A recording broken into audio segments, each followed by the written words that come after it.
Okay, everybody, we're going to be starting. If everybody can take their seats, I'm going to ask that anybody that's present. Oh, well, now we're on television. Okay. Good morning, and we're starting our proceedings today for today's matter. Let's start by standing and honoring our flag with the Pledge of Allegiance. I pledge allegiance to the flag of the United States of America and to the republic for which it stands, one nation, under God, indivisible, with liberty and justice for all. Okay. And could we have the TV coverage announcement, please? Planning Commission hearings are televised live on County Santa Barbara Television, CSB TV, Channel 20 at 9 a.m. in the South Coast, Lompoc, San Ynez Valley, Santa Maria, and Orchid areas. Rebroadcast of the Special Planning Commission hearing will be on Saturday, November 2nd, 2024 at 10 a.m. and Sunday, November 3rd on the CSB TV, Channel 20. The hearing will also be streamed live on CSB TV. Thank you. And can we have now the roll call? Yeah. Commissioner Reed, Here. Commissioner Park, Here. Commissioner Cooney, Here. Chair Martinez. Here. And And we have it, yeah. Okay, so now we're going to move on to, well, before we move into public comment, I just want to make sure that I make the announcement in here. If anybody has, we all have our smartphones, cell phones, please put them on silent. And oh, okay. Yeah. Okay, so now we're going to go into public comment, and this is the time in which anyone who wishes to make a comment about an issue that is not on today's agenda. I don't have any speaker slips for that. I don't know if anybody's online. If you're online and wishes to speak on an item not on the agenda, please raise your hand. Not seeing a raised hand, we do not have public comment online. Okay, so before we move on to our standard agenda, I'm going to make this announcement. Today, you're going to have, if you're going to want to speak on the matter that's coming up on the item, we're going to call the matter. It's going to go to staff, and if you don't have your slip in before the conclusion of staff's event or staff's presentation, it's cut off at that point. For those who are online, if you're going to want to speak on the issue that's on our agenda today, you have to have your hand raised before the staff concludes their presentation. Okay? I want to make sure that's clear. I say that all the time, but I guess some people say they don't hear me. Okay. If you can announce our first item. The following is the hearing on the request of Miramar Acquisition Property Owner to consider the following. Case number 24 RVP 00050, case number 24 RVP 0051, case number 24 AMD 008, and case number 24 CDP 0077 to determine the project as exempt from CEQA pursuant to the Public Resource Code Section 2159.25. Thank you. And at this time, I'd ask for the commissioners to disclose any ex-parte communications. I'll start off by announcing that on Tuesday, I had a telephone conference with Mr. Rick Caruso and Mr. Bryce Ross regarding this matter, answering any questions or asking if I had any more questions regarding the project. I also had a substantive conversation, and I forgot the gentleman's name, but young gentleman, I want to call him Brandon, but he called my office and let me know his positions in regards to the project. And those are my ex-parte communications. Commissioner Reed. Okay, I apologize if any of these are redundant from a prior meeting, but I want to be very comprehensive. I want to avoid stalling the proceedings. My first, on September 30th, I met with Bryce Ross and Katie Mangan. October 24th, met with Rick Caruso and Bryce Ross. On the 28th, met with Rick Caruso and Bryce Ross. On 9/30, I took a walk around by myself around All Saints. On October 18th, met with Sherry Benninghoven and couple of other people from the vestry at All Saints.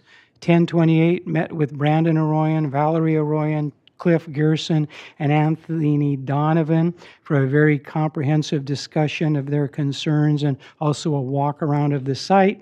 And just this morning, spent a minute or two speaking at length with Susan Josephson. Thank you, Commissioner Reed. And that name of Brandon Arroyan, that's the gentleman who I spoke to, so there we go.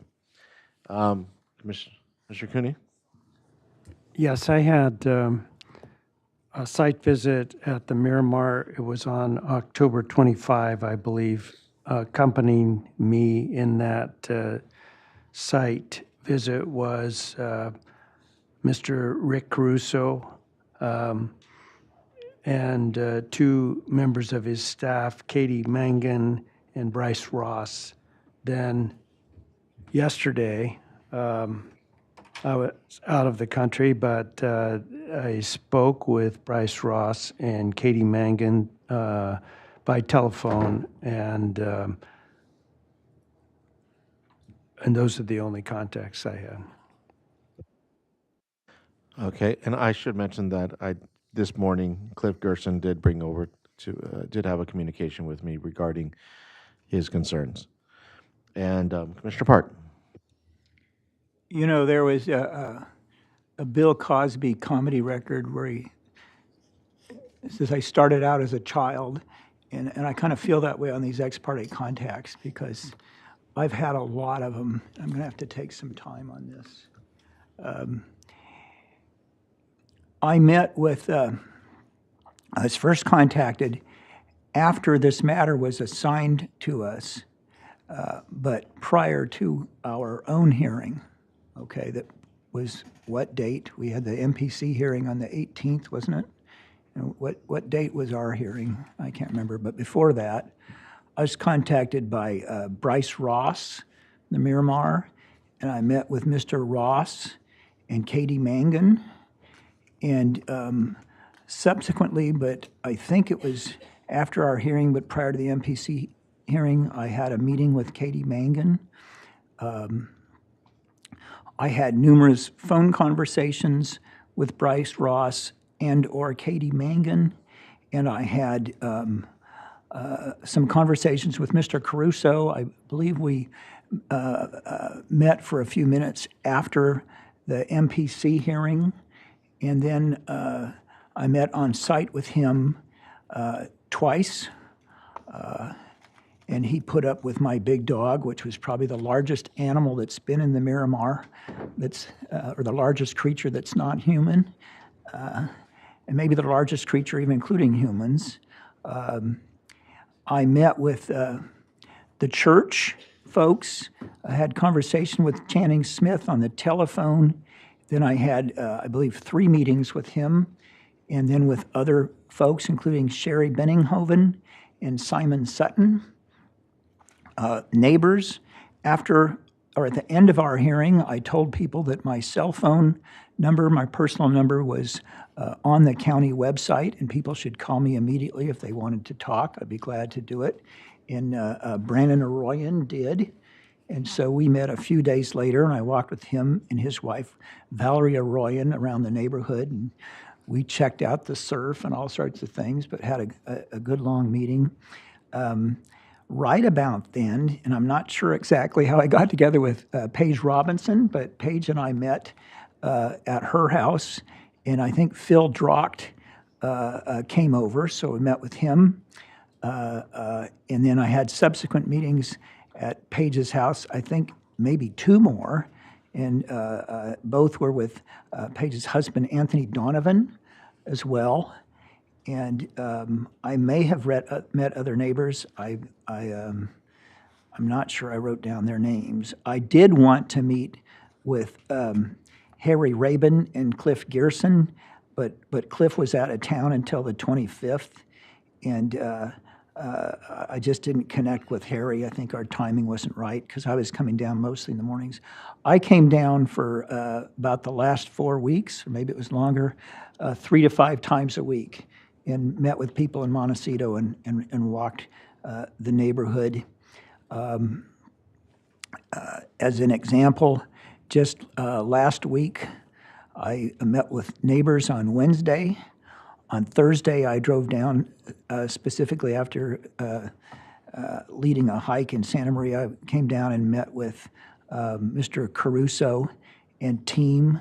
I met with, on Friday, I met with neighbors and church people, that's right. And then on Saturday morning last weekend at 8 in the morning, standing in my horse pasture at 46 degrees, because the only place I have cell reception, I had a long cell phone conversation with Katie Mangan and Bryce Ross as we're kind of communicating people's concerns at the time. I had a long phone conversation that day with Sherry Benninghoven. I drove down from Santa Barbara, I'm down from Solvang to the church on Sunday and met with Phil Drocht, said hello to Channing Smith, who kind of had other things going on, as you might imagine, and with Sherry Benninghoven and Mr. Simon. I'm just pointing out that there were a lot of conversations. Most of these meetings, there were 3 or 4 meetings, and same with the phone conversations.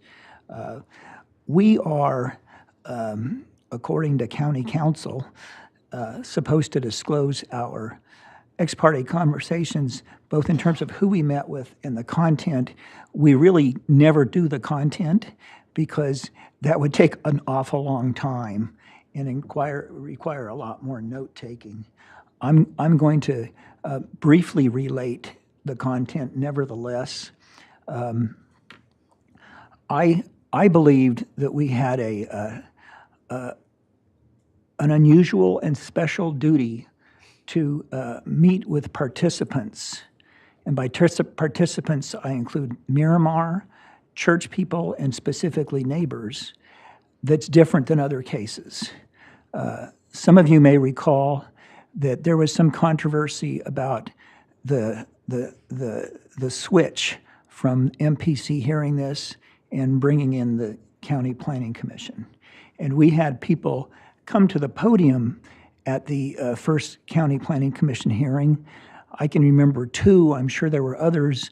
Ron Police, who's I consider a friend, and was on the Planning Commission, came and spoke about we, needed to do what they would have done and get to know the whole context of the controversy over this project and who the people were. And Joe Cole, who I've known forever, he also, and he's a former Montecito Planning Commissioner, made the same point. I think that Donna Senhauer did, but I'm not sure. Somehow I got that communication with her, and I've known her a long time. So I felt it was important that we try to do as good a job as the MPC would. I spoke about it with Commissioner Reed. He was my Brown Act buddy on this, and we talked about a strategy for meeting with people as much as possible, and he did quite a bit of it. Wasn't meaning to slight our first district commissioner, Michael Cooney, by not being a Brown Act buddy with him, but I've known him for several decades, and I know how his mind works. I kind of know what his concerns are. I didn't think it was something where he needed my thoughts, and I thought that it was better to engage a North County commissioner involved in this. So it wasn't meant to be a slight. And that's why I made such an effort to come down and meet with Montecito people on this. In terms of the substance of the communications, I did attend the Montecito Planning Commission hearing, which was on the 18th. Do I have that right? Yeah, we had a special hearing. I think, was it on a Friday? I think it was. Yeah. And I want to refer to it because it got a lot of news play and a lot of talk. And I have a completely different viewpoint on what occurred at that hearing, and it's important to me to say that. I thought it was a great hearing. We had excellent public comment. I was a little disturbed that it was cut to 2 minutes apiece, because I think that surprised a lot of the folks who were getting ready to give comment, and it cut them off, and I'm sorry about that. But you still said a lot of really useful things, and I thought, I'd already heard all the public comment at our own hearing, but I heard more at the MPC hearing, and it was very useful to me, and it should have been useful to anybody who had an open mind and was listening. I also thought that the Montecito Planning Commission members did a very good job of asking questions. They were thought-provoking, good questions, sort of widened my mind as to what are things to address. I know that Sandy Stahl suffered some embarrassment in recusing herself, but I thought she asked good questions before she did. I thought that Ron Police did. I thought that everybody had good participation. I was somewhat disappointed that when it got to when we were going to have about 3 hours for deliberations, we didn't hear them. We didn't get written recommendations. But on the other hand, I heard great testimony from the public.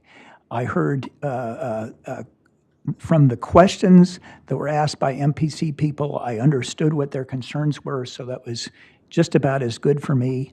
And also, and I don't know who did a great job at doing this, but somebody here in the staff wound up scheduling representatives from the fire department, public works, and some of the others to be there for questions, which was very useful, and I learned a lot from that. So I do not consider that hearing to be a disaster. I think we should thank the MPC for doing what they did and thank the people that appeared there and celebrate what they did. It was so useful for me. I also want to comment on overall tone of meeting with neighbors. I think in controversies like this, it's sort of human nature to try to demonize each other. But I found that everyone I spoke with was very open to conversations with me. I think the Miramar was open, and they listened to my concerns, which were a little jolting to them, because I brought up some arguments that I did not hear from the public. And I've been doing this a long time. I was a pretty good lawyer for 50 years, and I made some arguments of things that they needed to be concerned about in policies and so forth. I'm speaking particularly about public views, and we'll get into that later. That I think it was Mr. Ross said, well, you've raised scarier stuff than anybody else has, so that was brought up. With regard to the church, they were very open to discuss their concerns and ways of solving them. With the neighbors, it was really a lot of fun for me to walk around the neighborhood and talk about what we observed. That was really instructional for me, especially on views. Spending hours with people instead of giving them 2 minutes of fame at the podium, I began to understand what their most important concerns are. It was really valuable. So I know some folks would say, oh, people in Montecito have been bitter or spoiled or entitled. No, they weren't. They were great. I enjoyed everybody I met with. In fact, I hope to have a social relationship with folks later if they'll put up with me, because I had a lot of fun. I did address, in particular, my concerns about public views, and I'll get into that a little bit later in this proceeding, and made it clear to folks that they needed to consider those issues, both sides, and that if they couldn't reach agreements and so forth, those are things that I would bring up at this hearing. And I learned from neighbors what were sort of general categories of their greatest concerns. I'll go over that later. One last thing, and I'm sorry, Chair Martinez, for my lengthy disclosures, but I think they're going to help this hearing proceed faster. I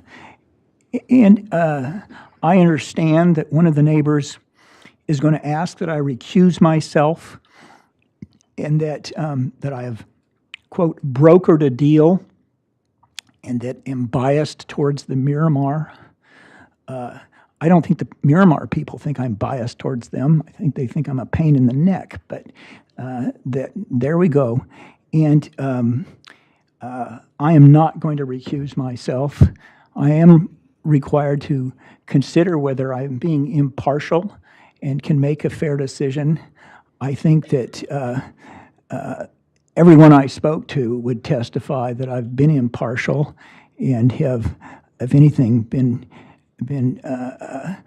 biased against everybody in an effort to get some sort of solution.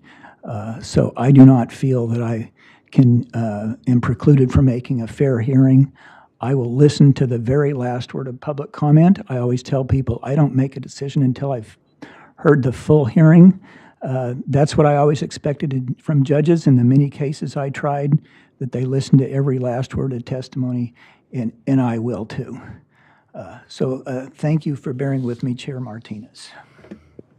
No problem, and thank you for that. And I hope the public understands it's not about help me help you, it's help me understand your position. And so staff, this is your, we're now to you.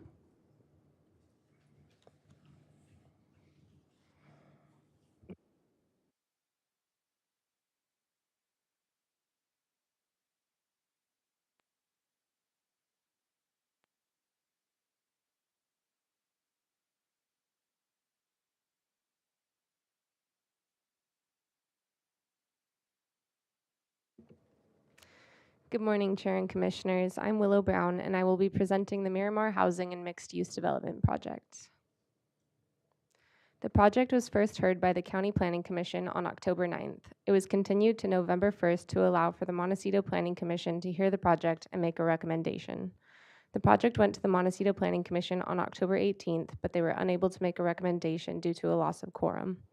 On October 29th, the applicant submitted an optional project alternative reducing the square footage of the second floor of one of the mixed-use buildings in the northwestern parking lot.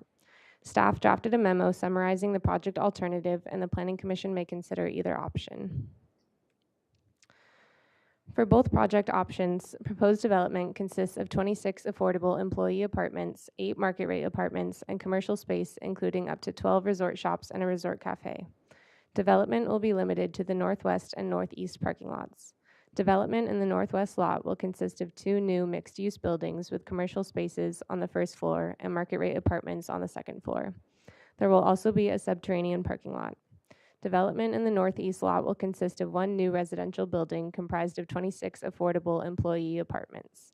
There will also be a reconfigured parking area with surface spaces, car stacker spaces, and an elevated parking deck. This slide shows the floor plan of the original proposal on the left and the alternative proposal on the right. The alternative reduces the massing of Building B and provides a greater second-story setback from Eucalyptus Lane. The building footprints and first floor square footage remain the same. The alternative proposal would result in a reduction of 1,717 square feet to the second floor of Building B. The area outlined in red would be removed in the potential alternative. This slide shows elevations of the original proposal above and the alternative proposal below. This is the view from the All Saints by the Sea Church parking lot, with Eucalyptus Lane being to the west. Both projects are eligible for processing under the Housing Accountability Act, as they are mixed-use projects with at least 2/3 of the square footage designated for residential use. This act limits review of projects to objective policies and standards that shall be applied to facilitate the development at the density permitted on the site. Housing Accountability Act projects may only be denied or approved at a lower density if the county makes written findings supported by a preponderance of evidence on the record that a specific adverse impact upon the public health or safety would result and mitigation of the adverse impact is not possible. Both project options are consistent with all objective policies in the Santa Barbara County Comprehensive Plan, including the Coastal Land Use Plan and the Montecito Community Plan, and with objective standards in Article 2. The project is exempt from environmental review pursuant to CEQA Section 21159.25, the exemption for residential or mixed-use housing projects. If the Commission chooses to vote on the original proposal, staff recommends that your Commission make the required findings for approval of the project included as Attachment A to the staff report, including CEQA findings, determine the project is exempt from CEQA pursuant to CEQA Section 21159.25, and approve the project subject to the conditions of approval included as Attachment B to the staff report. Alternatively, if the commission chooses to vote on the alternative proposal, staff recommends that your commission make the required findings for approval of the project included as attachment 2 to the staff memo, including CEQA findings, determine the project is exempt from CEQA pursuant to CEQA section 21159.25, and approve the project subject to the conditions of approval included as attachment 3 to the staff memo. This concludes staff's presentation. Staff and the applicant are available to answer any questions. Additionally, representatives from Public Works, Transportation, Flood Control, and Montecito Fire are available to answer questions. Please ask any questions you have for the other departments now during questions for staff. Thank you. Thank you. Commissioner Burke? And I don't know if this is appropriate before or after other commissioners ask their questions. I wanted to explain the genesis of the alternate proposal briefly and share a document that Ms. Castro has made a slide out of that's part of my disclosures. And I think now is probably the right time for me to do this in talking with staff. May I do that with your permission? Yes. Okay. Ms. Castro has put on the screen a site plan that I got from somebody, and I don't honestly know if it was from the Miramar or from the church, because the church has received site plans back and forth in its negotiations with the Miramar, and the church has an excellent architect and designer, Mr. Easton, that's prepared things.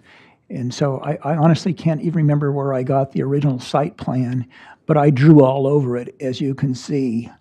And the reason I'm bringing this up is it graphically represents some of the view issues.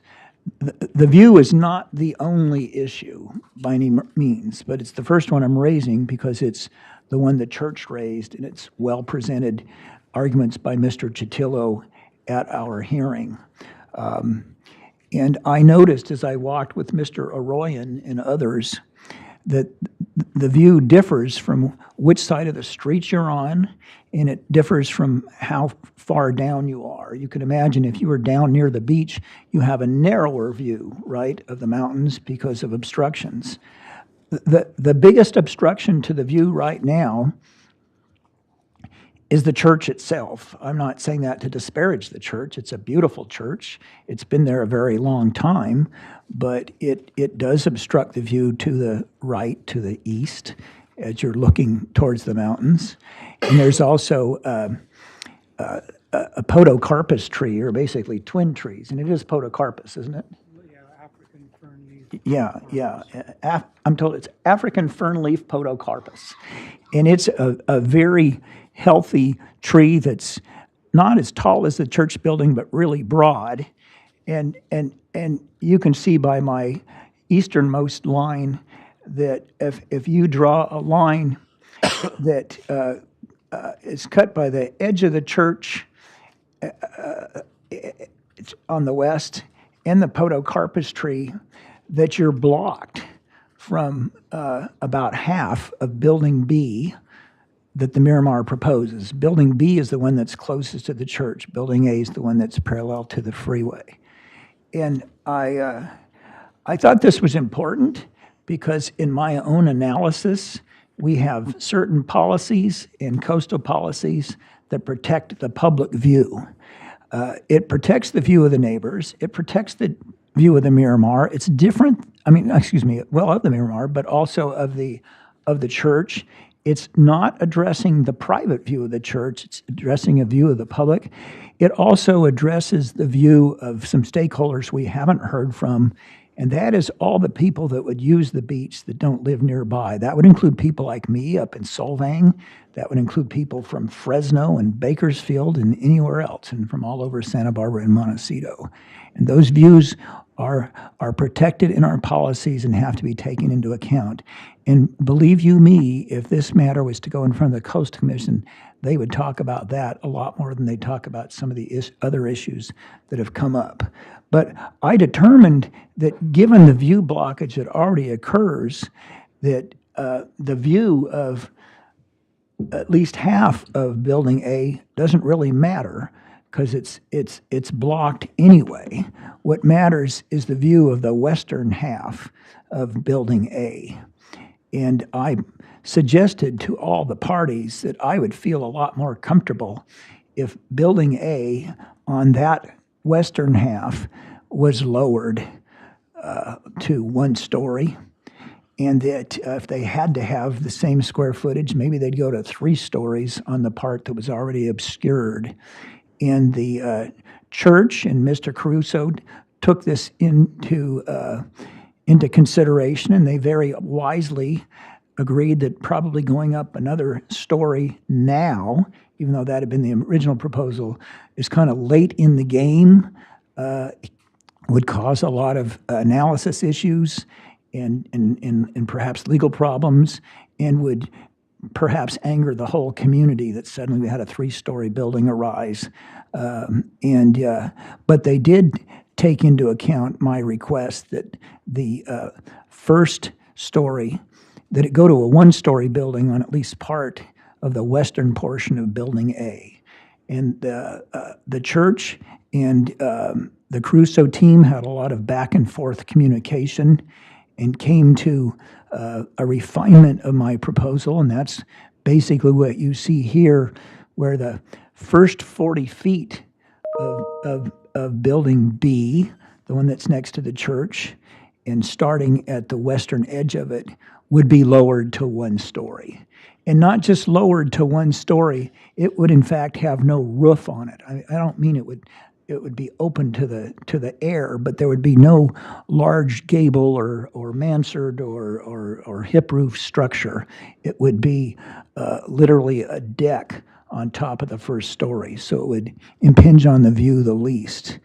And then, as one goes over towards the east, there would be a second story on part of that building, but it would be snugged up against the part that's completely obscured by the church. And I drew other lines there. You can see a line to the west, and then went out there several times with folks and took measurements and so forth. And what I can tell you is that it's important to be looking at the mountains. When you saw the excellent renderings that were part of Ms. Brown's presentation right now, it didn't show the mountains that you see over the structures. But if you take it even with just this 40-foot setback there, what happens is you get a very broad open view of the mountains, and that if you the part that's obscured by the second story is in fact already somewhat obscured by the palm tree and the 2 big, I'm not sure what kind of pines they are, but they're along the perimeter of the Miramar now. They're not intended to come down as part of this, and you can see the mountains behind them, but through them. So this compromise that the church and the Miramar are comfortable with, and I think is livable for at least the concerns I raised, is it preserves most of the view of the mountains. Moving on to some other issues that I heard from neighbors. I heard from a number of neighbors, even more than the view, they were concerned with the impact of what they called the overflow of parking. And they've raised a concern that's been developing for quite some time about people that aren't members of the public using the public parking that's along Jameson and along Eucalyptus. And so I stressed to both the Miramar and others that there needed to be a fix of this problem. And, my mind maybe isn't qualified to think of all the appropriate fixes, but I suggested there should be signage that says that the public parking is not for Miramar customers or contractors or employees. Just have signs right there. Suggested that there be cameras and monitoring by the Miramar, and that there be Miramar guards that would patrol every hour or more. And I was assured by the Miramar they will take that into account in their final project description and documents, and that they're happy to do it because they're already doing most of that. They like the idea of the signage. I also pointed out something I'd observed. This is getting down to nitty-gritty. But when I was my last meeting with the church on Sunday, I was there maybe an hour, and 9 different Teslas, mostly with rental stickers, came in the church parking lot searching for the chargers that the Miramar has. And so Mr. Ross assured me he'll check with the Tesla app people and all that and make sure they refine their descriptions. You got to sweat the details on these things, and it makes a difference. Interesting thing I heard from neighbors, and I hope some of you will speak to this, is everyone I spoke to said that the problem with use of public parking has been drastically reduced, meaning these efforts of the Miramar to have more guards out there and addressing that has made a big difference in the last few weeks. So it shows that these small changes can make a big difference. I think a very good point that was made by Sandy Stahl was concern about evacuation plan for the whole area, and that there be a comprehensive one in the various departments that spoke at the MPC meeting. Were very literal in their statements that, well, their department was not given that task of doing that. But I returned and spoke with Ms. Plowman about it, and she told me that the county is doing an effort right now, and I think it's centered with P&D. Is that right? Mr. Chair, members of the commission, and Commissioner Park, we have a safety element that is underway currently, and it does look at evacuation modeling on a large scale, not so much individual neighborhoods, but on a large scale. Right. We also know that Montecito Fire has looked at evacuation issues in the community and has an approach that they take specifically when it comes to wildfire coming from the hills. Well, so I know that there's a rep from Montecito Fire here today could speak more to that. But the communication has come through loud and clear from the public that there needs to be a comprehensive evacuation plan, and I believe the county is working on that.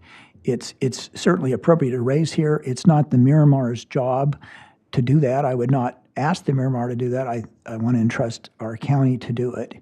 But I've spoken with the Miramar representatives about the importance of making it clear that they will cooperate, support, and collaborate in the preparation of that plan, and that the Miramar will serve as a place of immediate refuge in the case of a disaster, because the Miramar has high ground and parking so that emergency vehicles can come in, and they've said yes, they're glad to do that they did it at the last disaster, and they're glad to make it more of a written policy. So we can't solve all these problems, but we can at least address them somewhat. A final area that came out from the neighbors is something of grave concern was how the construction would work, because it's a large construction project, and you get concerns of, well, where will you stage it? Meaning, where will the materials sit while they're being prepared for usage? And they're being stored? Where will cement trucks line up in the morning and things like that? And so there was a request that the Miramar prepare a construction management plan and share it with the community.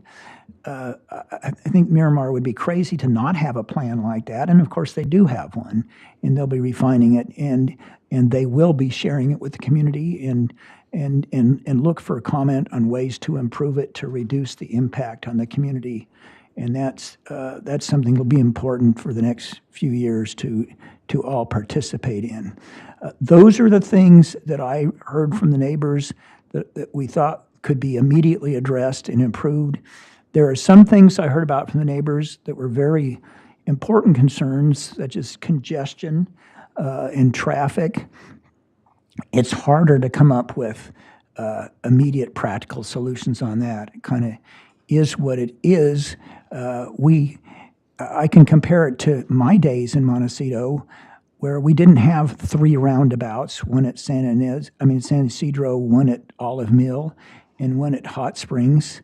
The Olive Mill, with its 5 or 6 stop signs ever had, used to be hard to navigate. Mr. Chair, this is very rare, and I don't want to interrupt for long, but I do think I'm almost. we've strayed away from the processes we consider and all adhere to get our answers from staff. Then we move ahead with public comment, and then we have a process where we deliberate, and that's pretty liberal. I think anything can be said in that, and this is what I would think would be a better place to do it. But we're far along now down the road, and I'm sure Commissioner Park will wrap up. As I was about to. So I'll refer to traffic again when we get to deliberations, but I just wanted to assure people that that was considered. So being duly castigated, but also agreeing that I was going to wrap up anyway, I will. So let's make sure everybody has plenty of time for public comment and say whatever you want. Thank you. Thank you. Commissioner Reed, do you have a? I'm going to be brief, but I just think it's appropriate right now to make this. But this is more with regard to process, how we arrived at this point, since questions have apparently have arisen as to Commissioner Park and his role in this whole thing. Well, I participated in most of the meetings between Mr. Commissioner Park and the people, the Caruso group. So why Commissioner Park getting involved in it? Well, Commissioner Cooney was largely unavailable.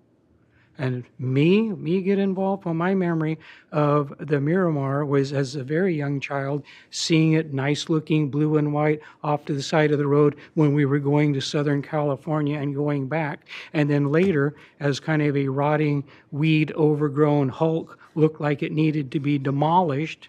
So I was very impressed when we went to look at the new structure. So I obviously wasn't the one, although I did participate in process along the way during the negotiations, and well, not negotiations, just the meetings. So, and just to be correct, during these meetings, Commissioner Park and the meeting, they resulted in some pretty significant, I think, concessions and accommodations from the Caruso group in terms of reducing the number of market rate apartments, which would be very important in providing, revenue stream for the project. So I just think he was the right person in the right time. He'd grown up in Montecito, was very familiar with the property and the neighborhoods, even spent his honeymoon night in the former iteration of the Miramar. So that's important. Secondary to that, since this whole process is also a bit unusual, having been removed from the Montecito Planning Commission, given to us because of the affordable housing element, I think it's important to demonstrate or explain that the Montecito Planning Commission and the County Planning Commission have no formal connection. We operate independently. They are not a subset of us, nor are we a subset of them. So it's been very important for us from the outset to accommodate the voices, opinion, and needs of the neighbors and the rest of the community in Montecito, since we were hearing it. Even perhaps more important in the last week or so, since they unfortunately lost their only opportunity as a commission to make their opinions heard on this. So just my little 2 bits is this was the right guy. It was an excellent process. It was certainly not a rollover process, and really incorporated, I think, as far as possible, the needs of the community and the church and the Caruso group. So that's my opinion. Thank you. Thank you, Commissioner Reed. Commissioner Cooney, you have anything? I'll just say I was not talking about what the commissioners might have done in preparation for the hearing at all. My only issue was we have a great many people here who are concerned with this, and our process is to turn to that early in the hearing. And I know Commissioner Park believes in that as much as I do. So that's all I was commenting on. Thank you. And I have no questions for staff. If that's so let's move on to the presentation from Miramar, if they have one. I didn't see any paperwork on my desk, but maybe they do. Yes, please. And as last time, we have a 20-minute span for you. We don't need it. Okay, but I want everybody to know, so this is so nobody can say I. Sure. All right, then I won't give it away. We'll take the time. We'll Okay, take the 20. that's I'll fine. just If you don't use it, a that's few fine. now. Yeah. That's fine. I just want Okay, public to great. know. Okay. Well, thank you very much. Good morning, Chair, Commissioners, and staff. I'm Katie Mangan, Senior Director of Development at Caruso, joined by my colleagues, Justin Caruso and Chris Robertson. On behalf of our entire team, we'd like to extend our thanks to county staff here this morning and all who have contributed to the county's rigorous review for their diligence and effort in bringing us to this point. As has been discussed during the October 9th hearing, we were encouraged by the commission, in particular by Commissioner Park, to continue working towards resolution with our neighbors. And we are pleased to have reached an agreement with All Saints by the Sea Church, as described in the alternate plan by Ms. Brown and by Commissioner Park. The alternate plan introduces an additional 40-foot step back on the second floor of Building B, which is closest to the church. There would be no other changes to the plan, and this is the plan that we would ask the commission to approve today.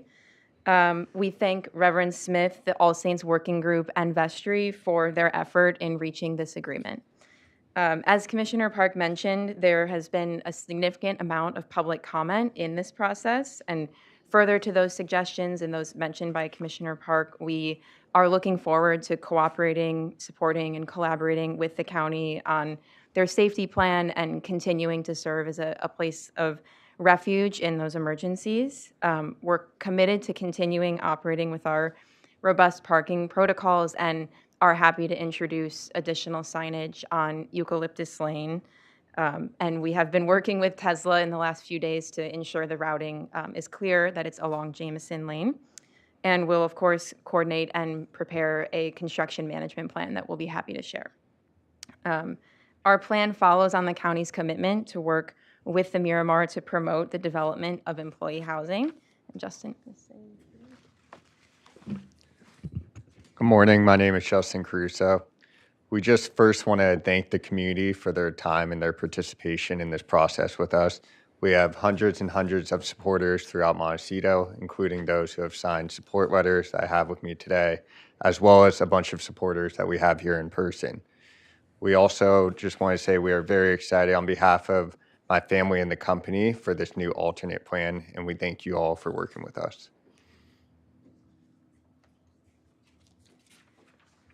As Ms. Brown discussed and has been discussed, we presented the project originally to this commission on October 9th in detail and are available today to answer any questions you may have. Thank you. Any questions? Mr. Park, your light is on, but I don't see you moving up to thing. Okay. Mr. Cooney? None? Mr. Reed? None. I have no questions. Okay. Oh, sorry. Oh, wait a minute. You know what I do? You guys mentioned like there was some Tesla charging stations. Yes. Is that going to be in the public parking spaces, or is that going to just be? Those exist today, and they're inside the on-site parking. Oh, on-site. Yeah. Okay, got it. Thank you. Now for the public comment, and since we only have 2 online, I'm going to take those 2 first. And it's 3 minutes, and again, if I interrupt you, I'm not trying to be rude. I'm just trying to be consistent and keep you within the timelines of the things. When you ever come up and speak or speaking online, please announce your name first and where you're from. And for those who are speaking here in public, pay attention to the lights in front of you. The blinking yellow light will mean you're coming close to your time, and red means stop. Please. So we're going to start with Valerie Arroyan, followed with Jordan Season.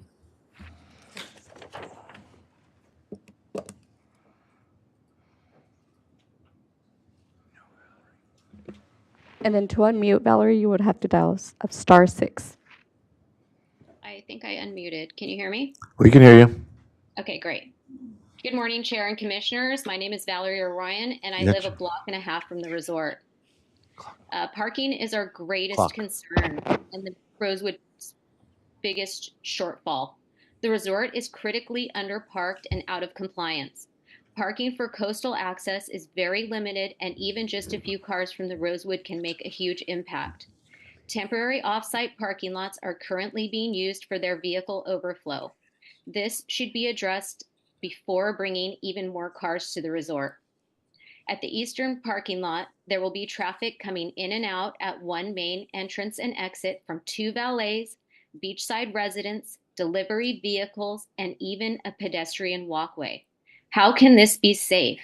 This all needs more thought with an evacuation plan implemented. Yesterday, I received a random message from a reporter who worked on the local stories surrounding the original project. He asked, quote, "Has anyone brought up that Caruso is trying to do exactly what he promised he wouldn't do when the original project was approved all those years ago?" Caruso was adamant at the time that he wouldn't try to expand in the future and turn things into a mall shopping experience. It feels like everyone has forgotten that detail, unquote. So here we are now. The original plan allowed for less than 1,000 square feet of retail space, which has, under the radar of our community, grown to 10 times that amount.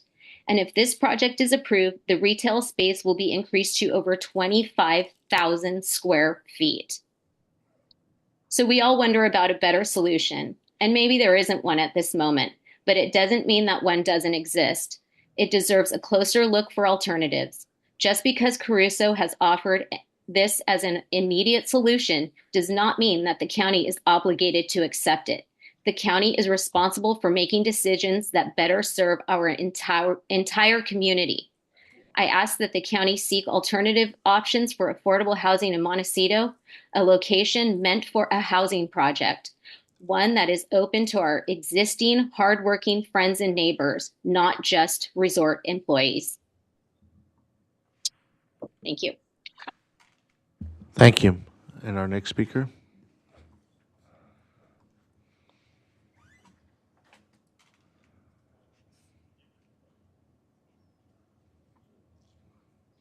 Good morning, Honorable Commissioners. My name is Jordan Sisson. I'm a land use seeker attorney, speaking on behalf of Unite Here Local 11. We spoke in October and later this month before the Montecito Planning Commission. I will be brief. First, again, I want to stress that my client is thrilled about affordable housing. There is no objections to affordable housing for employees. That being said, we did raise some significant concerns about this project's environmental review, specifically whether or not it fits within the 4 corners of the Housing Accountability Act and the CEQA exemption here. Recently, the last 2 days, there's been a very lengthy response from the very capable counsel for the developer, and we're still reviewing that. That being said, I do want to highlight 3 salient points that I think is really critical to understanding this case. Fundamentally, the applicant has characterized this project as merely a retail and housing project on 2 lots, and that's all that you have to look at. Unfortunately, I think this misstates the facts here. The facts are very clear that for over 20 years, this entire 16-acre site, including the resort as it currently is, and these 2 lots have been considered collectively as a resort, as a full site. Additionally, if you look at their zoning compliance, specifically their secondary use argument, that fundamentally relies on the square footage of the resort. That is the only way you can find that the retail as a secondary use is when you consider, again, the resort. And moreover, the elephant in the room here is that the entire resort, all the parking, the required parking, is not being provided on this resort parcel. It is provided as proposed in these 2 lots currently, as well as what's being proposed right now for this future project. The parking will be provided in these two lots. This is critical because it demonstrates that the two projects, their retail and housing, is not operating independently and can be implemented separately from the resort. They are interconnected. That is inescapable. As such, this goes well beyond the 5-acre limit and would also not qualify as a primarily housing project. This is a fundamental inconsistency with the analysis. The last point I'll make is that there has been some conversations about whether or not the degree in which the county needs to consider the impacts of this entire project, the resort, as well as the changes that have been made in the last 3 years that has gone from roughly 1,000 square feet of retail to now over Thank you. 8,000. I'm going to have to stop you there. That's the 3 minutes, but I appreciate your Thank you. comments. Quick question. Oh, wait, there's a question for you right now, by Commissioner Park. Yeah, you know, I couldn't hear you very well, and so I didn't catch your name. Could you give me your name again real quick and clearly? Apologies. Jordan Sisson, SISSON, and I represent Unite Here Local 11. Yeah, okay. So, Mr. Sisson, I appreciate your excellent letter and its comprehensiveness. There's something I don't quite understand. If we had the power today to give the Carpenters Union what you want, okay, if you could list 2 or 3 things that the Carpenters Union wants, I would imagine it's not that everybody will go to bed better and sleep at night knowing that the technical terms of CEQA were complied with. I think there's probably more practical concerns. What are the practical concerns of the union? So for clarity, I do not represent the Carpenters Union. I Oh, represent I'm sorry. Your Local 11. I want to make sure that's perfectly clear. Okay, and who do you represent then? Yes, Unite Here Local 11. I'm sorry, I just couldn't hear very well. So let me, forget the Carpenters Union, for Unite Here, then what are 2 or 3 practical concerns that you want, other than compliance with all of CEQA's many requirements? Well, I am the land use CEQA attorney, and that is squarely within my focus. And I have the great pleasure of representing a client that always advocates for environmental and land use mitigation that is meaningful to their members. Here, we do believe that the CEQA is important because that relates to potential traffic impacts that could result in much more demanding traffic demand management strategies, as well as coastal resources. Here we do believe that a full, accurate analysis would demonstrate that more parking is necessary for those coastal resources. Those are important to my client, who are often part of that environmental justice populations that always have difficulty accessing the coastal resources. That being said, I want to be very clear that my client is very supportive of affordable housing. We do believe that is very admirable and a great element here.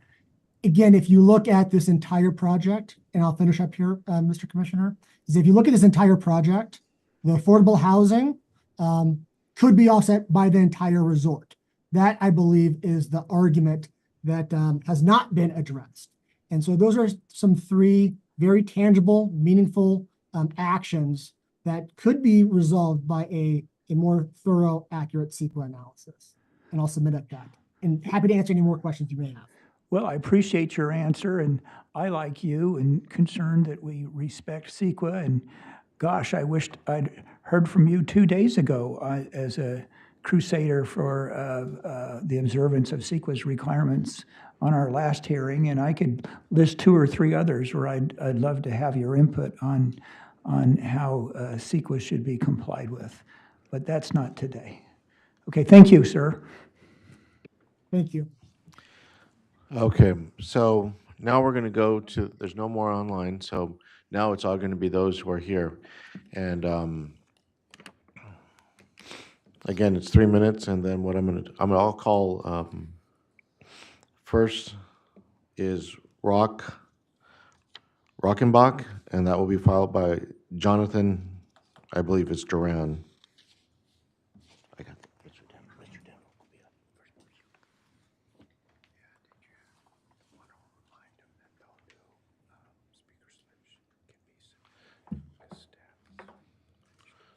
Oh, yeah, I just assumed they heard. Good morning, Please. Commissioners. My name is Rockenbach. My parents moved my sister and I here in 1972, graduate of Santa Barbara High School. Left for college, private practice, or law school, private practice, a career in the military, moved back here in 2020 with my kids and my wife. And I am very pleased to stand here in support of this project. And I think the way I look at this, both as a retired military officer and as a lawyer, is we have a situation here. We need affordable housing. We need affordable housing because people need it, and we need it because Sacramento is going to shove it down our throats. And we can, argue about it's not fair that they are, or I wish they weren't. Gosh knows that happens in my living room all the time. But the reality is that they are. So how are we going to fill those needs? Manning Park, public property, tax dollars.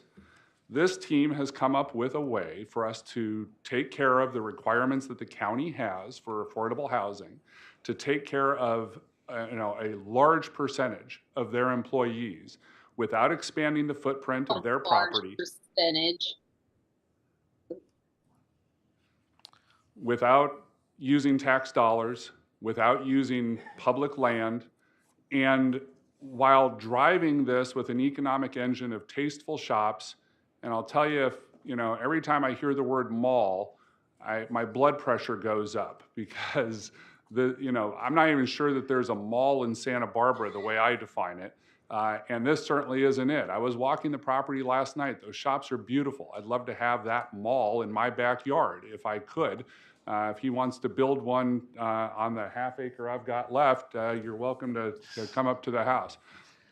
So this economic engine drives this project. It's a strategic thinking. It's thinking 20, 30, 40 years down the road. How do you maintain those buildings? How do you build affordable housing, which isn't affordable to build today? You have to have an economic engine, and that's what they're doing in a way that no one else has done. People say, well, let's come up with a different plan. How many more decades are we going to wait for a better plan? This is a beautiful idea. If someone came to you and said, at no cost to you, in land or tax dollars, we're going to check off a requirement that the state has put on the county and that is going to satisfy Montecito's needs as well under this plan, and it costs you nothing, we'd say, great, build it. And yet people are opposed to it. Don't let perfection get in the way of what's possible. Thank you. Thank you. And we have, again, Jonathan Duran, or I hope I'm saying it right, and that's going to be followed by Paige Robinson. Good morning, Commissioners. Name's Jonathan Duran. I'm a representative with the Western States Carpenters, Local 805. I represent a little over 2,000 members that cover the Ventura, Santa Barbara, and San Luis Obispo area. For this project, I believe this project will impact my members and myself. With projects like these, they should require some type of local hire, community workforce agreements, stuff like that that allows individuals to be able to work here and have opportunity to be able to provide for their families within the Santa Barbara area. Many times what happens is we see is contractors come outside of the area and they bring their workforce with them. The economic driver is, hey, the money comes in, it's being made, but it leaves the area. So we lose a lot of revenue within the city and the county. And but again, having responsible developers, responsible contractors, and with our city officials to have an opportunity to be able to have some agreements like this, to be able to have individuals that are coming into the workforce for students, second chance individuals, veterans, women. Those are things that we look at as well. So again, for the most part, we oppose the project. We feel like it should have some opportunity to be able to have individuals within the city and the county to be able to work here. Thank you. Thank you. And we have Paige Robinson, filed by Anthony Donovan. Hi, I'm Paige Robinson. Commissioners, we need your help. I'm a little confused why today is not the day for CEQA. The Miramar has already reduced the number of monitors in the neighborhood. Their existing conditions provide for summertime and weekends and holidays. We need more than that. Where's the justice for all? We just pledged liberty and justice for all. For 2 years now, neighbors have been expressing legitimate concerns, yet the conditions of Caruso's parking permit continues to go unmonitored and unsanctioned. Now it's on to us, the neighbors, to run around like the vigilante paparazzi doing the county's job. Not my first choice. Evacuation safety. I reported 2 cars parked too wide, 2 to 3 deep, blocking the Eastern Valley lot egress 2 weekends in a row during weddings. And 14 days later, after I had reported it to the county, the employees were still parking there, blocking that access. This is not safe. It's not okay. I shouldn't have to be the safety police. This week, at the 5-way intersection that the Caruso traffic report and the county supports, claims has less than 1 vehicle a minute, we had an accident. How is that even possible if your report says you only have 1 car a minute? You can't even hit. The Miramar's business could not operate if just that one of their facts in their report was truly a fact. But the county maintains this is why there's no robust traffic analysis, because there's no traffic out there. There's less than 1 car a minute at that intersection. Anyone that's driven through it knows that's not right. And this is how they avoid CEQA. This is how they get an exemption. This is how they stay in compliance with the Coastal Act. Is it legal? Is it just? We need your help. We need new conditions, parking conditions that reflect the growth and the change of this project. We need new signage. We need enforcement. We know that they will turn down the knob on enforcement when no one's watching. They've already done that just this week. I live right there. I saw the lady every day. Now she's not there every day. It's not very hard to monitor this when you live at the site. We need an alarm on the pedestrian emergency gate to Eucalyptus to stop the people from parking on our street. Who's going to pay $25 valet for a cup of coffee? This plan doesn't make sense, but their entire business is predicated on using public coastal parking. The numbers do not add up. All you have to do is read this report. Read Mr. Sisson's report, which he gave weeks ago. Please read Tom Belay, an actual engineer's report critiquing the parking schematics. Thank you, Ms. Donovan. Thank you. Not Ms. Donovan. This is Anthony Donovan. Sorry about that. And then after Anthony Donovan, we have John Denver. That was Mrs. Robinson. Exactly. I'm sorry. I couldn't grab the page. I'm Anthony Donovan, across the street neighbor from the luxury apartment and shopping corner. Employee housing should not trump our health and safety. It seems that the county staff are taking the fifth regarding parking and traffic questions with the words, "they comply." I asked the members to ask the following questions. Why did they only include the revision data instead of the total site data on the county VMT calculation tool? That's vehicle miles traveled calculation tool. You can go into it online and see that. All that data is incorrect. They only put for this project, it should be for the entire site. Are parking and traffic studies required? I still haven't figured out that answer, and it's so ambiguous. So they provided a parking and traffic study, but it seems like they're like, well, we don't really need it because we passed certain data. Who put in the data?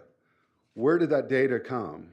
They say that they had a licensed engineer certify their parking report. No, it was not stamped.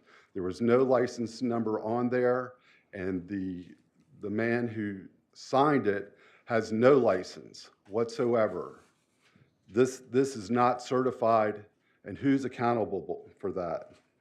I also would like to ask about, I went over with the certification, and that's a big problem. And if the traffic study is not certified, how did we get to that point? How do we get to the point that we don't need a traffic study? Where is that data? And I will yield the rest of my time so y'all can ask these questions. Thank you. Thank you. Mr. Denver, followed by Channing Smith.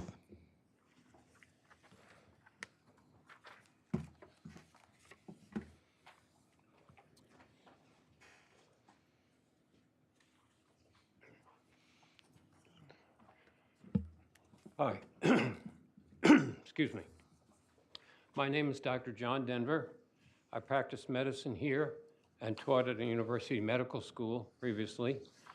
I lived with my family for the last 48 years, about 3 blocks from the Miramar.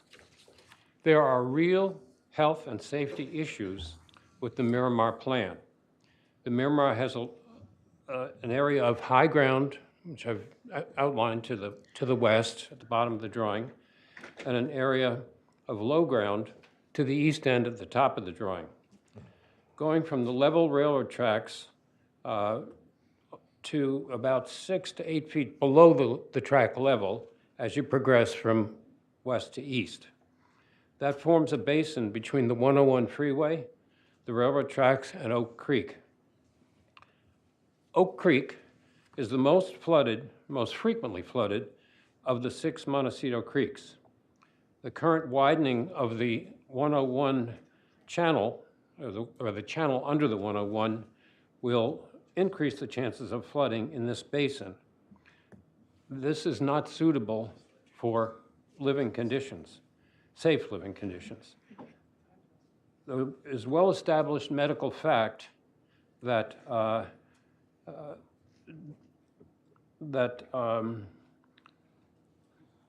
exhaust from diesel engines with ultrafine particles pose a well-studied health risk, particularly in children with asthma. These fumes are heavier than air and will accumulate in this basin between the railroad and the freeway, with the trains and the vehicles on the freeway being the source. Further air pollution will result from what I understand is crowded parking in the area of the basin, and even, I believe, on top of the dwellings that are proposed. This is an unsafe and unhealthy area for people to be living in. Heavy traffic, parking, and construction will all increase safety and health hazards for the public, guests, and employees of the Miramar, and the nearby neighbors. These issues all demand a thorough consideration, not a shortcut or end run around the normal evaluation. By using the issue of affordable housing, not public housing, housing for private employees of the Miramar only, earning up to $140,000 a year. The law was written to help house people and not to build Thank you, Mr. and a Denver. shopping mall. Dr. Denver. Yes. Thank you. Okay. You should reject the Thank you. plan, please. Thank you.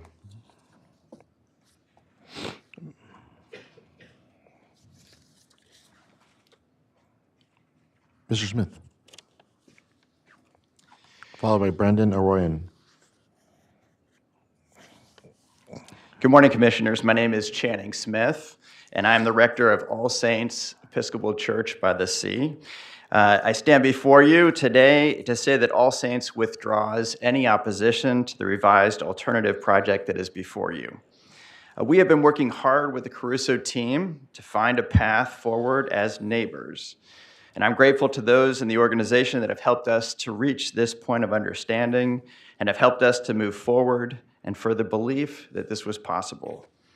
And to those commissioners who supported this, especially Commissioner Park, who actively participated in these discussions, we are grateful. This is the effort of a village of people with the eye on respect and returning again and again to seek the possibility of a solution. Thank you. Today, regardless of whatever the outcome may be of this meeting, it is not an endpoint. We continue to be neighbors to the Miramar Hotel and will continue to have reasons to be in touch and to work out possible solutions. I believe this step has laid good groundwork for those future conversations, and thank you to all who helped to make this alternative plan come into being. Thank you. Thank you. We're going to have Brendan Arroyan, and then we're going to take a break after Ms. Arroyan. Hi. Hello. Thank you. I'm waiting on a slide. I have 3 images that were submitted. Okay. I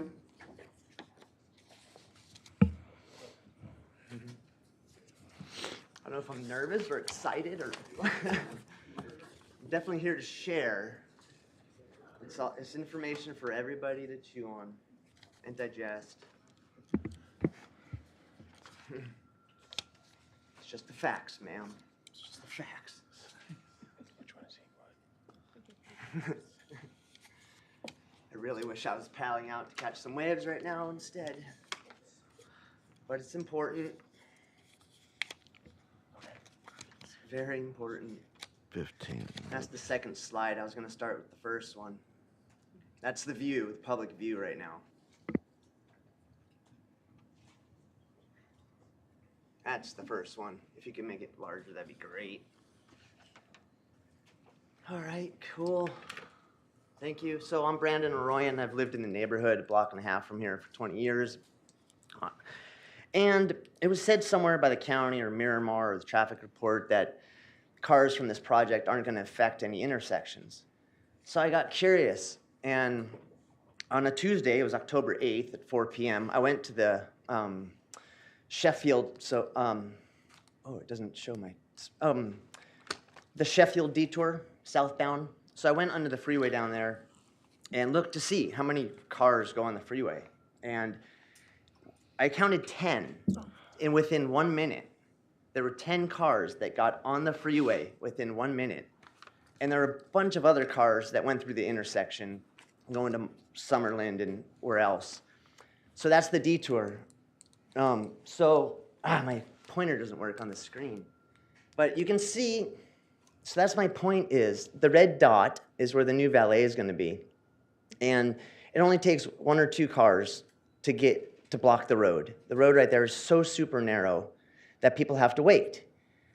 And if it takes 10 cars to get on the freeway in a minute, then in 30 seconds, it only takes 5 cars.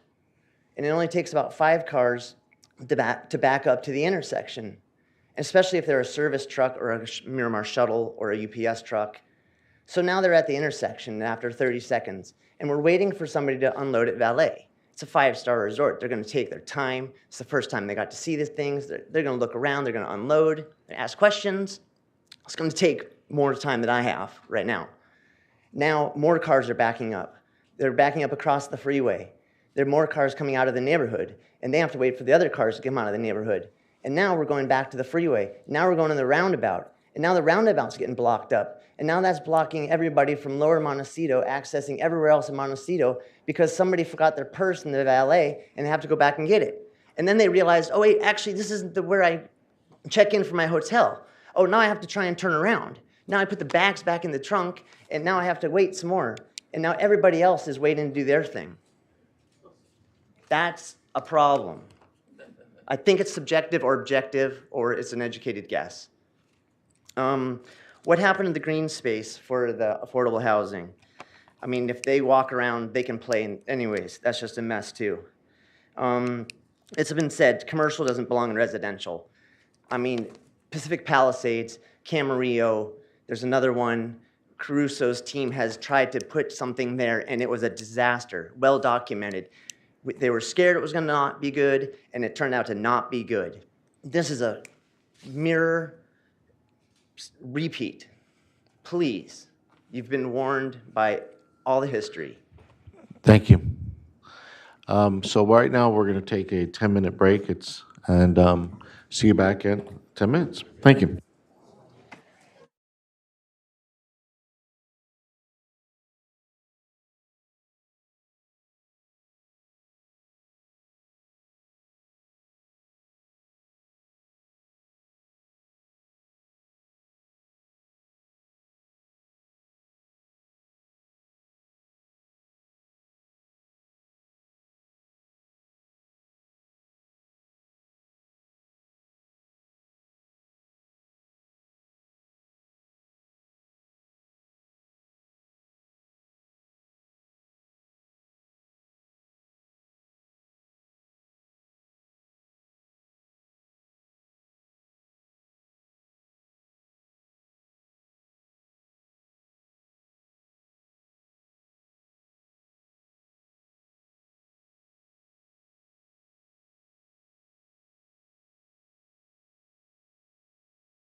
1, 2, 3. Okay, we're going to start our second part of our morning session. If everybody could take a seat, please.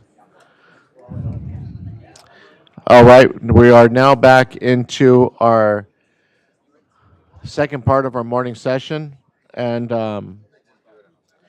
what we're going to do, kind of giving a forecast, is we have approximately about 15 speakers here in the speaker slips.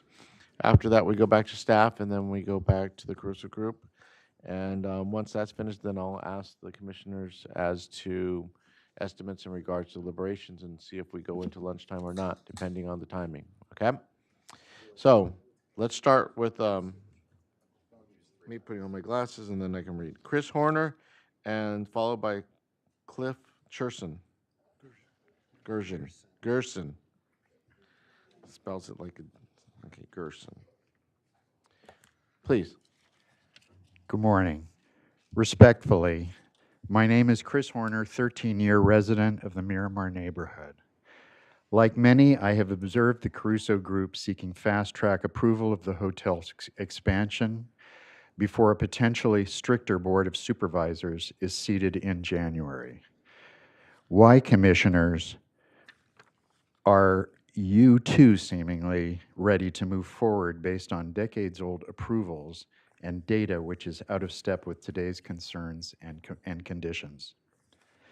In the rush for approval of the proposed additions to the Miramar's northwest corner, the Caruso group, as well as you, commissioners, are potentially putting public safety at serious risk, including that of hotel guests and staff. Both of you are also putting yourselves in the legal line of fire for possible bad future outcomes of understudied decision-making now. The project sorely needs more current and deeply reviewed projections, especially concerning traffic flow, parking, emergency and evacuation planning, construction, and ongoing operations impacts. But how, for example, is an accurate traffic study even possible until the 101's disruptive construction and chaotic traffic flows are completed in mid-26 and later? How can constructing this major project happen without serious additional impacts on the entire area with its thousands of tons of soil excavation, countless road clogging dump truck trips, and a serious increase in airborne particulates where people reside, seniors gather, and young kids go to school? Where will Miramar staff and guests park, with parking on the construction site unusable for multiple months? We have heard almost nothing of these concerns and so many others.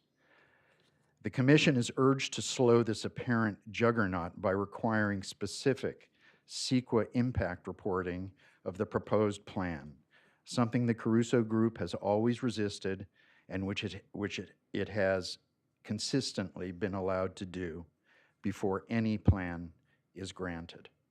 Thank you. Thank you. Cliff Gerson, followed by Susan, I'm going to say Josephson. Josephson, okay. And I have a couple of slides that the staff is going to help me with here.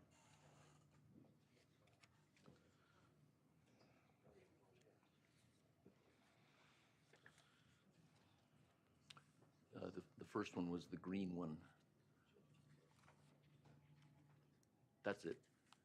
Right. Thank you so much. Okay, I better start here. Hello, my name is Cliff Gerson, and I live on Humphrey Road, very close to the Miramar Hotel. I feel that this project will have an adverse impact on our public health and safety due mostly to overflowing street parking and much more traffic. On this first slide, you can see an overview of the resort. The proposed Miramar-only employee housing is on the right side. It sort of looks like a brown or pink color. Yes, thank you. Then over here on the left, at the top left, are the two buildings that are proposed for the cafe, the luxury apartments, and 12 very large retail stores. Now, it's kind of ironic that in order to pay for the new housing on the right-hand side for 26 employees, the Miramar will have to create 50 to 60 jobs low-paying jobs, by the way, such as waitresses, shop clerks, valets, cleaners, and so on. These new employees will further add to the traffic locally and aggravate the on-site parking shortage. Now you can see on the diagram here, although I can't use a laser pointer, that there are 4 main choke points. One on the very far left, upper left corner, and that's where South Jameson Lane terminates. The second one at the driveway to the new buildings A and B. The third one is a choke point where the main entrance and circle for the hotel is, if you put your pointer there for me. And then to the right, as they come down the hill into this parking lot, this is where guests and employees, deliveries, and valet parking create congestion in all these cases. Let's go to the second slide now. In the second slide, this is a diagram. It's a little hard to see. Maybe you can blow it up a little bit. This shows the figures for parking availability. And you can see, for example, on the left-hand side, up in the underneath buildings A and B, they have 79 spaces. And over on the right-hand side, they have 351 spaces. However, these numbers are inflated because they count special valet spaces in the aisles. Next slide, please. Blow that up if you would. Here's a diagram of the underground parking. And in this diagram, there are several boxes placed perpendicularly to the regular stalls. These are valet parking special spaces in the aisles.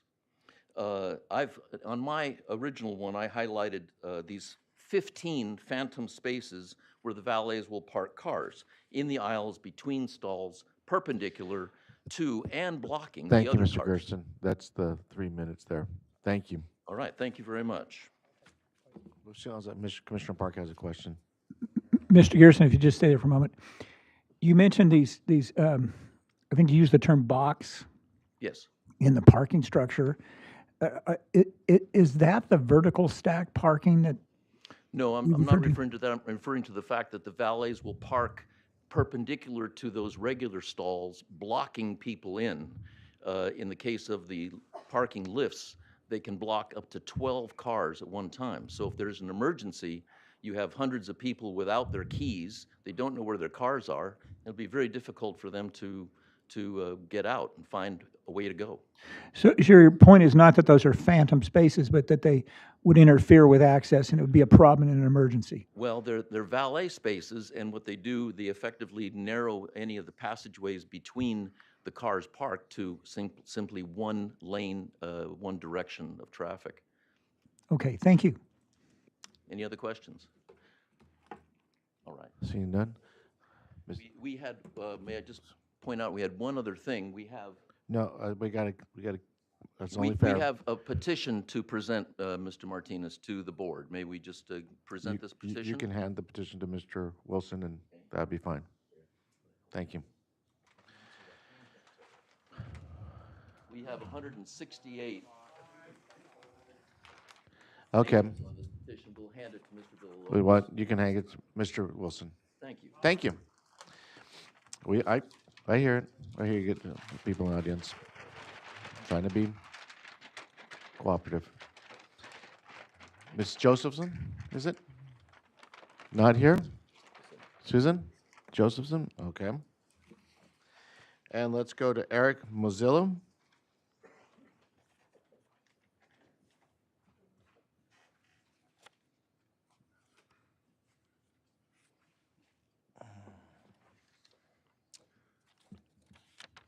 Good morning, everyone. My name is Eric Mazzillo, and I live on San Ysidro, not Carpinteria, just so you know. My family's been in Montecito for since the 70s. We've owned properties all throughout the Montecito area. And when we look at a project like what Crusoe is put in front of us, we should all be overjoyed because he's solving a tremendous amount of problems that not only Montecito has, not only Santa Barbara has, California has, but the nation has. I hear it all the time from Harris and from Biden and from Newsom about affordable housing And instead of the municipalities finding options and finding solutions, Caruso brought those solutions to you with an excellent plan. He's using his own land. He's not expanding on his land at any level. He's offsetting the cost with 15 retail spaces. Now, if you go, instead of going south on San Ysidro, if you go north, you go up to the Upper Montecito shops. There are 47 shops up there. I don't see anyone having issue or complaining about safety, about parking, about any of it. So I think this is all about, the affordable piece, and I need to be convinced otherwise by all of you that you really believe in that we need to solve for this, for affordable housing. And I really would appreciate you getting behind this, because if you don't, I think the optics would be terrible. Really. I mean, what we saw at MPC was a disgrace, and it wasted my time and everyone's time. No clapping. Yeah, okay. Oh, I didn't say no time. Okay, well, you were in time. Yeah. No what? I was saying no clapping from the audience. I didn't know if you walked away. I'm sorry. I'm talking to Well, you. I like the close. I like doing that better. Okay, well, you ruined the effect. You ruined the effect. I appreciate what you all do. I really do, but I really would. I mean, this is my third meeting, and I would love for everyone to get on the same team here, because I want 26 families. I want with kids to go to the schools, to be a part of the community. It will really not only help these kids and these families, but it also help Montecito community to see a different side of people. And I really think that the plan that they put together it hits it right on the nail. So I appreciate your time. Thank you. Josh Taylor. And Josh Taylor will be followed by Sergio Barragan.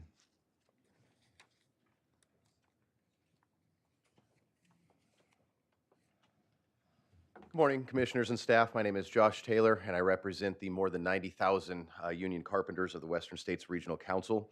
And I'm here today to ask you to continue this item until another date. The developer here today is seeking approval on a project that will create generational wealth for them. And so the question I have is, where is the reinvestment back into the community by way of ensuring area standard wages and benefits for the contractors that are going to do the construction, as well as the general contractors participating in apprenticeship programs? We don't see any commitment towards that, and that would be a huge benefit to the community and a reinvestment back into the local area. Now, there is other labor in the room today, and the other labor that is here represents only a fractional silo of the entirety of labor, and carpenter man hours make up a large portion of any project's overall labor hours. And so we're missing a substantial cross-section of that, which literally builds the foundation to the developer's profitability. Whatever labor commitment this group may have to purport, it is far below what is adequate representative of labor, and I would ask that you please continue this while we work with the developer towards a better commitment. Thank you. Quick question. Commissioner Park?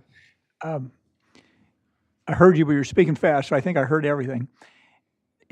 Usually when I hear about a request for continuance, it's to a certain date. So I didn't quite understand what date are you looking at? To your next standard meeting.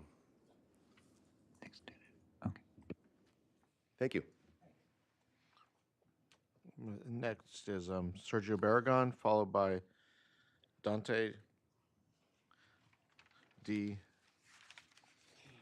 Loretto. Good morning. My name is Sergio Barragan. I'm with LIUNA Local 220. I'm here on behalf of our 2,400 union members supporting this project. We are a good group of guys. We work hard. We get the job done. We're union. We get a good retirement, good benefit package. We take care of our guys. We don't turn our back on our guys. And we support this project. Thank you. Thank you.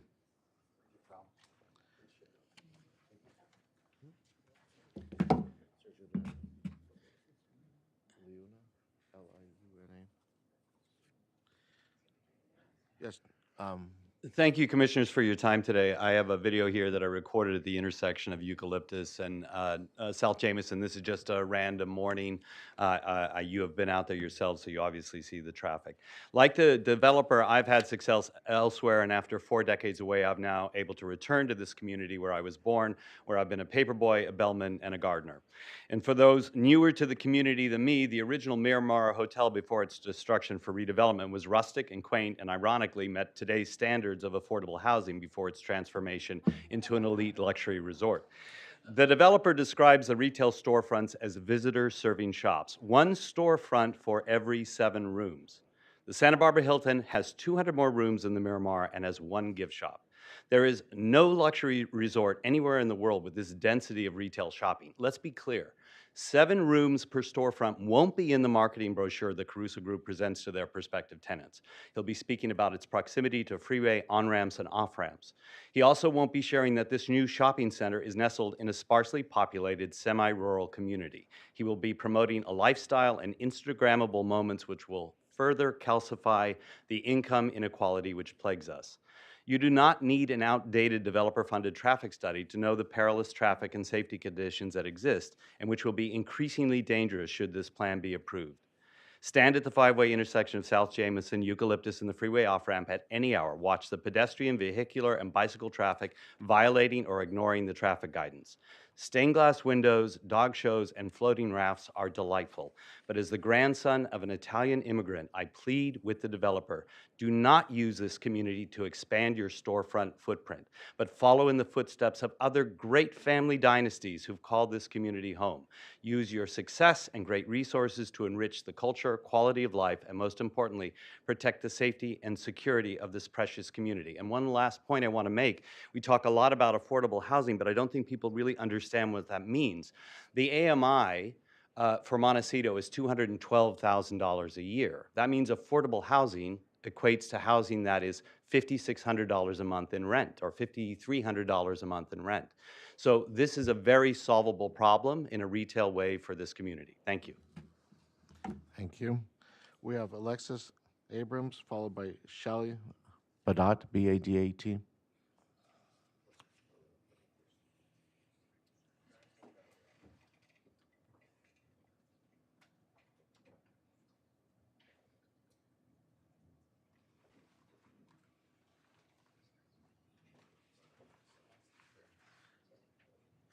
Hello, Commissioners. My name's Alexandra Abrams, and I'm a resident of Montecito. I spoke at this last hearing in detail, so I'm going to keep this simple. I'm a strong supporter of the Miramar proposal.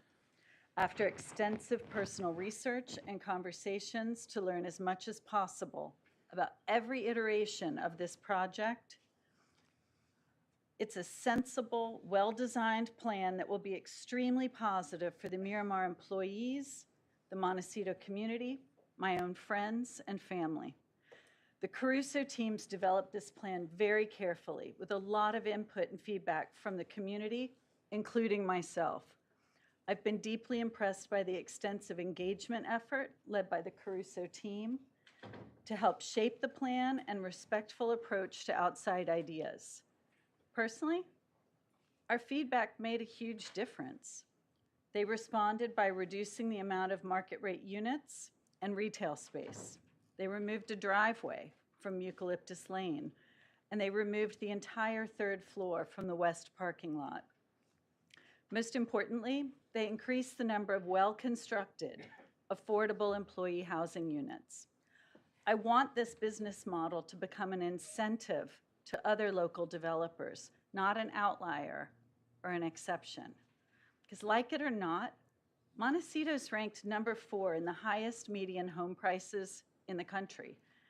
And these these little retail shops cater to these residents. But we also need to cater to affordable housing, and to do both together is special. It's unusual. You're setting the bar in a way people haven't done here. I'm also pleased that All Saints Church is supporting this recent adapted revised plan as well.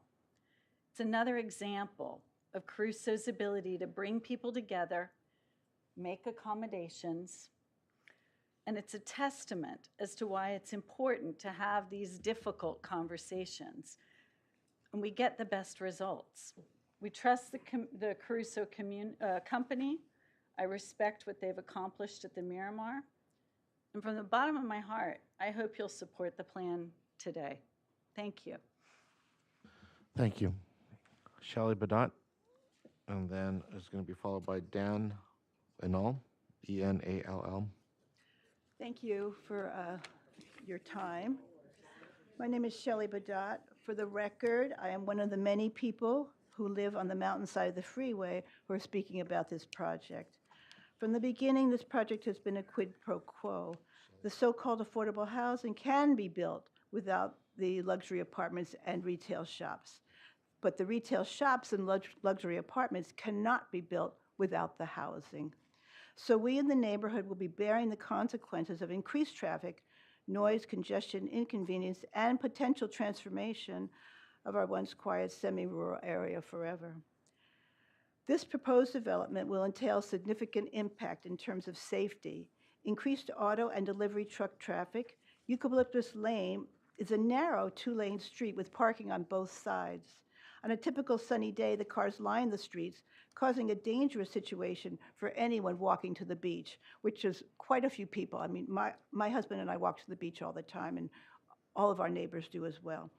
The project includes underground parking with potential impact to our already at-risk aquifer, which many of us in the surrounding area rely on for our only water supply. Further, this project will exist in the flood zone and will be constructed without any EIR investigation and oversight. There will be no impartial traffic study. There is so much wrong with this proposal that I'm incredulous that it has come this far without a measure of caution, given the lack of consideration for the greater community. We have heard a lot from the Caruso team about their love and concern for their employees, who ultimately will be a revolving population. How about the rest of us who have lived here and will continue to do so? We will have to contend with the negative impacts of this ill-conceived, unwanted profit grab. Thank you. Thank you. And after Mr. Enall is Hillary Hansen. Hello, my name is Dan Ensel. I live in Montecito. I have been a resident here since 1987, and I've been very actively involved in real estate since that time. There is a tremendous housing shortage in this town, and it's driven up costs here. And I think the plan that's been proposed by Rick Caruso and the Miramar is exemplary, and I fully support it. And I think it could be a wonderful example for other large employers in our area to provide affordable workforce housing for their employees. And again, I fully support this project. I think they've done a very, very admirable job with it. Thank you. Hillary Hansen, then followed by Corey Heyman. Hello, Commissioners. Hillary Hauser from Heal the Ocean. Been watching this going on here. We have a long history with the Miramar, the 2018 version. We went head-to-head on a negative declaration then. The underground garage, the fiddling with Oak Creek, and we finally settled and got the lawyers away, but it was a mess. And the hotel is great, as is. But now this, another negative declaration, another underground garage with no consideration of climate change, sea level rise, and groundwater rise with it. So we have been struggling over two versions of a water report that don't jibe. The numbers don't jibe. So we're struggling with that. And again, we're adding enormously to a hotel on a negative deck. And by the way, a new FEMA map has come out, and that's where the affordable housing is going. So one of the commissioners said, we can't, we'll deal with the sequel later, but if you're to make a decision today, I don't know how you can make it without CEQA. We don't believe this project is appropriate for CEQA exemption. It's piecemealed on top of the other hotel. And so it doesn't meet the exemption 2115925, and it adds up to more than the 5-acre limitation. Staff itself has brought up unanswered questions. We're working on the evacuation plan. We're working on the construction management plan. We're working out the project, parking. And we're working on the comprehensive evacuation plan and so forth. Things are being looked at. So I don't know how you can say yes today without those things being in front of you and being put together in one holistic way. And that's what EIRs are for, is to get the whole picture and not pieces of it. And I appreciate what this commission is doing, which is to represent the people and the community in the very best way it can, and I appreciate the questions you're asking. Thank you, Ms. Hauser. So Corey Heyman, followed by Floyd Wicks. Good morning, Commissioners. My name is Corey Heyman. I'm a resident of Montecito. I spoke at your last hearing as well. I strongly support the project before you at the Rosewood Miramar, and here's why. The Rosewood is proposing to build 26 affordable units. That is probably more affordable housing that Montecito has ever seen in one project, or at least in recent history. More than 3/4 of the total units they are proposing for the site will be for affordable housing for its employees, and it's exactly what we need to ease the housing crisis. It's a great plan, and as you can see, many people are supporting the plan. Caruso is a respected and admired company, and I know from speaking to the team multiple times over several years that they have thought through every detail of this plan, and they have listened to the community. They have made major changes to the plan with the elimination of a 3rd floor, and they even made more changes to accommodate All Saints Church. Thank you to both parties. I know they will continue to have a very strong presence in Montecito, and I do appreciate the community coming together with the church and Caruso. As I mentioned before, we are one community, and I encourage you to approve this project today. Thank you. Thank you. So we have Floyd Wicks, followed by Peter Sawyer. Commissioners, good morning. I think it's still morning.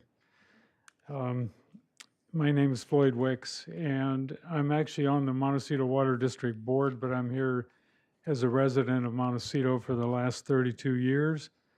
My wife and I are actually immediate neighbors to the hotel. When I say immediate, our westerly property line actually is the easterly line of the hotel. So many people are here today that don't live that close to the hotel, but they are not in support of the project. What I see when I look out my office window is the parking lot for the valet parking lot. I do see the hotel, and that's the area where the 26 employee housing units will be built in the north side of that parking lot. So literally, this project is in my backyard, and my wife and I have been there for 32 years. And a lot of people don't want something in their backyard, but I fully support this project. My wife and I both do. We've known the Miramar team for quite a while now. We consider them our neighbors. The Miramar, frankly, is one of the best things that's ever happened to Montecito for a long, long time. I'm fully aware about the housing and the other part of the project, I should say. The Miramar group, they're just very wonderful people, trustworthy. Bryce, Katie, Justin, Rick. There's a lot of Ricks out there. Philippe, and none to say. It's just nice to have neighbors who take care of their property and do what they say they're going to do in a best-in-class manner. I've heard numerous unfavorable comments about the parking and so on, and as I mentioned, we've been there for 32 years. About 10 of those years, we've seen nothing but blight on the community of Montecito. Now, to see a first-class resort is just unbelievable. But the parking, the Miramar has been in operation now for 5.5 years. We've had hardly any issues whatsoever, despite having the guest parking lot right outside our window, as I mentioned. If some problem does come up, they resolve it right away. We know who to call. We have phone numbers, including mobile numbers. It's not easy that kind of thing happens. Anyway, I'm running close on time. The flooding is not an issue on my watch. I'm a water resource engineer, and the proposed project simply replaces one impervious Thank you. I'm going to surface have to with stop another. you right there. Thank you, though. Thank you. Next, Mr. Thank you, commissioners and staff. My name is Peter Sawyer, and I'm a resident of Miramar Beach. I understand that under current law, the commission may not have the right to deny this permit request. That doesn't change the fact that I'm still disappointed that the Miramar Resort ownership and management has not engaged in a fair and independent environmental review of this proposal.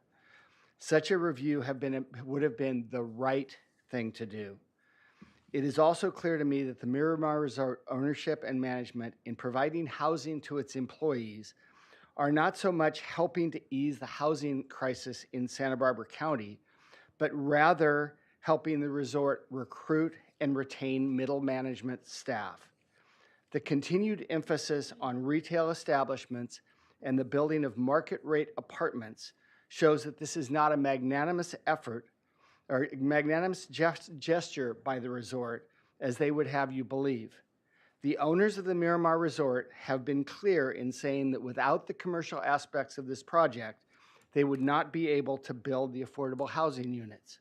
But I would argue that without the affordable housing units in this project, they never would have been allowed to expand their commercial operations.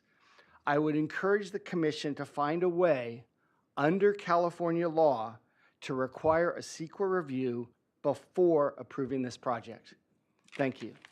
Thank you. And our last speaker for a public comment is Lynn Sprecher.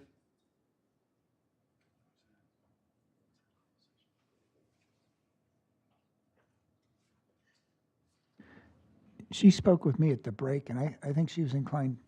Oh, here she comes.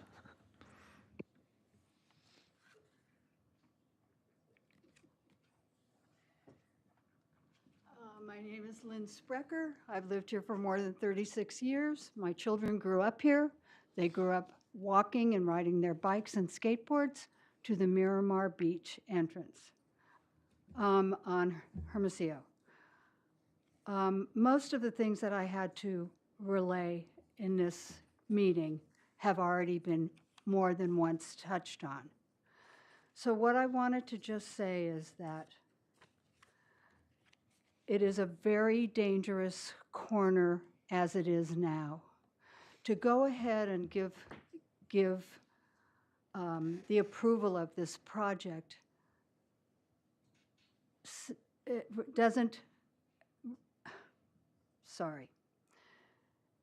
needs to have a complete evaluation of the traffic.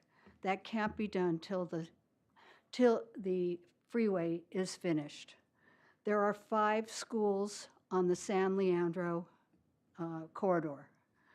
Those children from Montecito Union and the other schools have historically walked down the path, walked to Hermosillo, and enjoyed the beach for parties and learning experiences.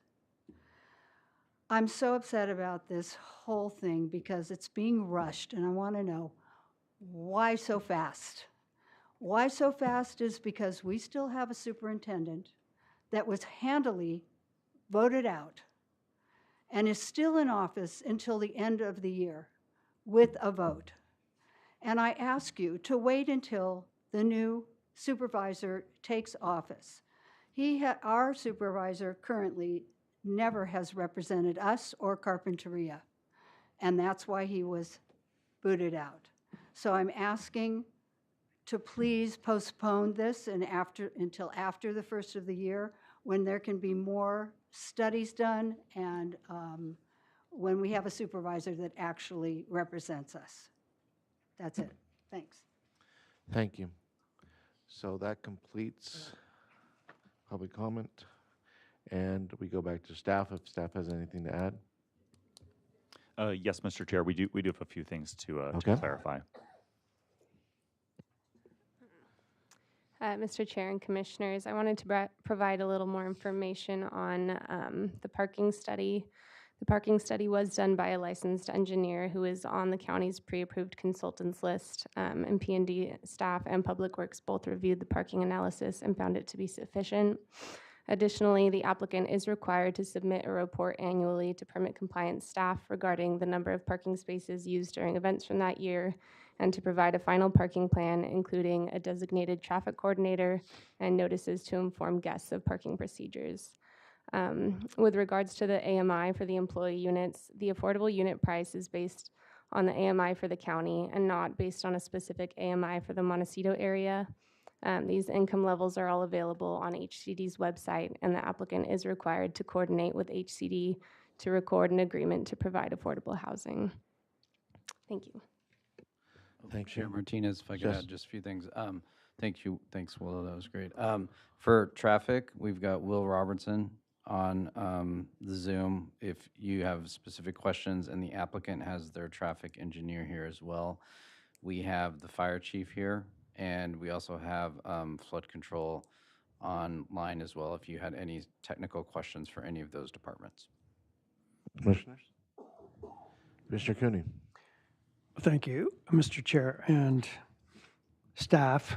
I know you've been by the side of the ring watching and contributing throughout our process and the Montecito Planning Commission's process. So I will take advantage. Commissioner Park mentioned that he was very enlightened by sitting in the audience, as was I, to watch the Montecito Commission proceedings, and it was part of that we had several county representatives speak, and so I would like to ask the fire chief and Will Robertson. I don't really have issues with the flood control. So whichever one is available first would be.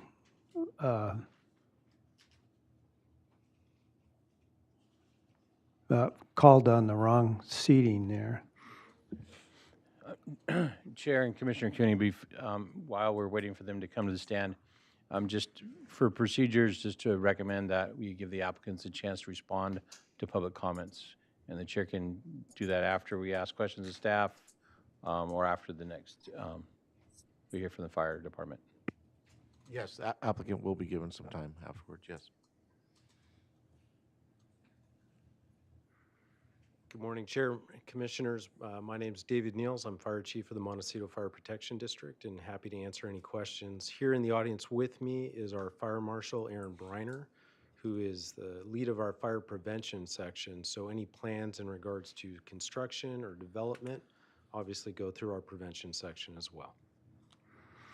Well, thank you for staying all morning to answer whatever questions might be there.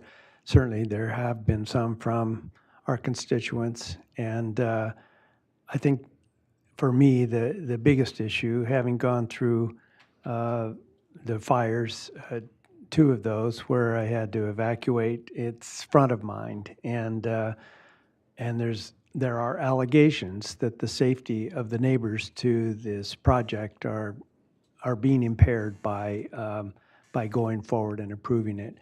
But there was also mention, I think, that you and your force have made a close analysis, maybe maybe informal, but I hear you go by my office 7, 8, 10 times a day, and you're having to get down there, across the freeway, under construction, and deal with the crowd at the other end. So I'd just be interested, and I think the rest of the commission would as well, what you think the development is going to do and how is it going to be addressed. Thank you, Commissioner. If I may mention, our fire department focuses on service to our entire community. Obviously, evacuations are a very important thing in regards to the Montecito and the Santa Barbara Front Country. Since the T fire of 2008, Montecito has been evacuated over a dozen times for different reasons, both for fires, storm events, and also with the threats of incoming storms. Even just this year, we experienced over 1.81 inches of rain on the night of March 30th. And we talk about partnerships in our community. And I do want to just reiterate, we needed a location for all those folks that were stranded on Highway 101. Even one of our firefighters went to the front door of the Miramar and said, we're in a bit of a bind. We've got a lot of people trapped on the freeway, not residents of our community necessarily, but we do have those partnerships already underway in regards to asking for support, and that the Miramar Hotel became a location of refuge for those citizens that were trapped that evening. We communicate oftentimes with the 101 partners in regards to the construction project, and the reason we do that is we want to be ahead of the curve in case there are needs for evacuations. Our department has been committed in understanding the needs of our community and how we can move our citizens out of the area in regards to harm's way. As you stated, we do focus on evacuations in a lot of direct focus for wind-driven fire events. We've seen that on the Santa Barbara Front Country. Our department has paid, with the direction of our board of directors, for 2 evacuation studies, one completed in 2022 and the latest in December of 2023, which was made public in earlier this year. The reason we do that is we want to get better at understanding how we need to move our community in the event of evacuation. With the findings from this last study, we went from evacuation zones, I want to say roughly 15 for our district, which include areas almost from the Forest Service boundary to the ocean. And we've included or improved and enhanced additional evacuation zones into, I believe, 22 at this point in time. The reason we did that is we are looking actually at the parcel level on how to move our community, how not to evacuate a large area at one time, causing impacts to our roadways, because we understand there are certain things as a fire agency we cannot change. Our road systems are what they are. They're narrow in a lot of areas, and it's a rural setting that requires us to move people towards the 101 corridor or east or west on Highway 192, so we recognize that. When we talk specifically about the Miramar project, we have not included the Miramar envelope in those evacuation studies, nor do we include just one element in our community in our evacuation study. We have to look at everything. We look at the number of students at Westmont to include that in our study, and those areas that would initially be impacted by a fast-moving fire in a wind-driven event. Obviously, we have to include the entire community in the numbers as we develop our evacuation corridors, but we also look at history.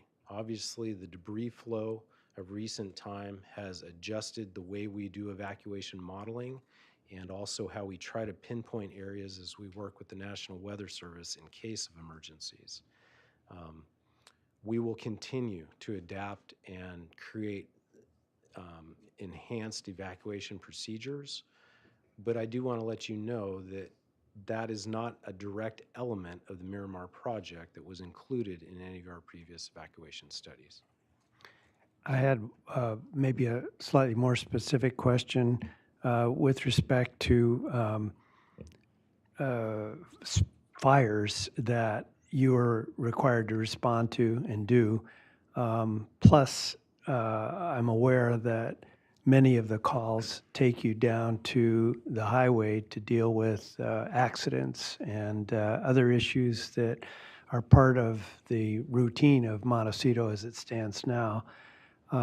So my specific question is, has there been any case where you're aware that one of your crew, your trucks, was going through down San Isidro and into this area where we've had testimony that there's a backup of cars into Humphrey Lane? Are you able to get to all the calls that you've had, or have you had to resort to other measures? Thank you, Commissioner. You know, the community has come to the department multiple times in regards to traffic issues. We've worked with the California Highway Patrol, the Sheriff's Office, and even Planning and Development to do things that we can to not try to have impacts in our roadways in regards to emergency access. In regards to answering your specific question, I do not have an example of any of our resources not being able to make it to an emergency scene due to a roadway being blocked. In 2023, when San Ysidro Bridge was under construction, we actually leaned forward as a fire department and we put a temporary fire station in place. We called it Station 90, and we worked with Ty Warner at the time to allow us to put a trailer on his facility so we could have another engine available 24 hours a day, 7 days a week in a short period while the highway San Ysidro Bridge was closed. That's how we work with our community, and that's how we continue to cooperate with our partners. If we are made known of a situation where our access is deemed impassable, we act on that. Just this past weekend, through community notice, we were made aware of potential issues on roadway and blocking our emergency access. We had one of our battalion chiefs report to the area several times this past Saturday, created documentation that we shared with community members.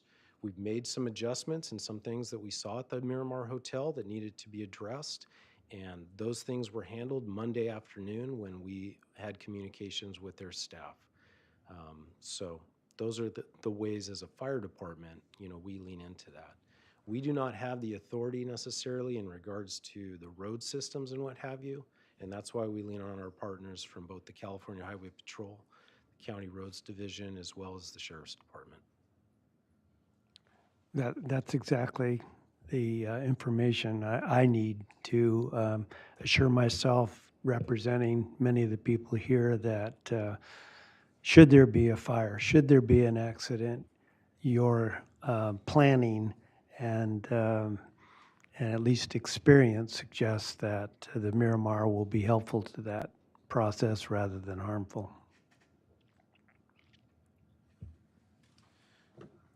Commissioner Park? Commissioner Park?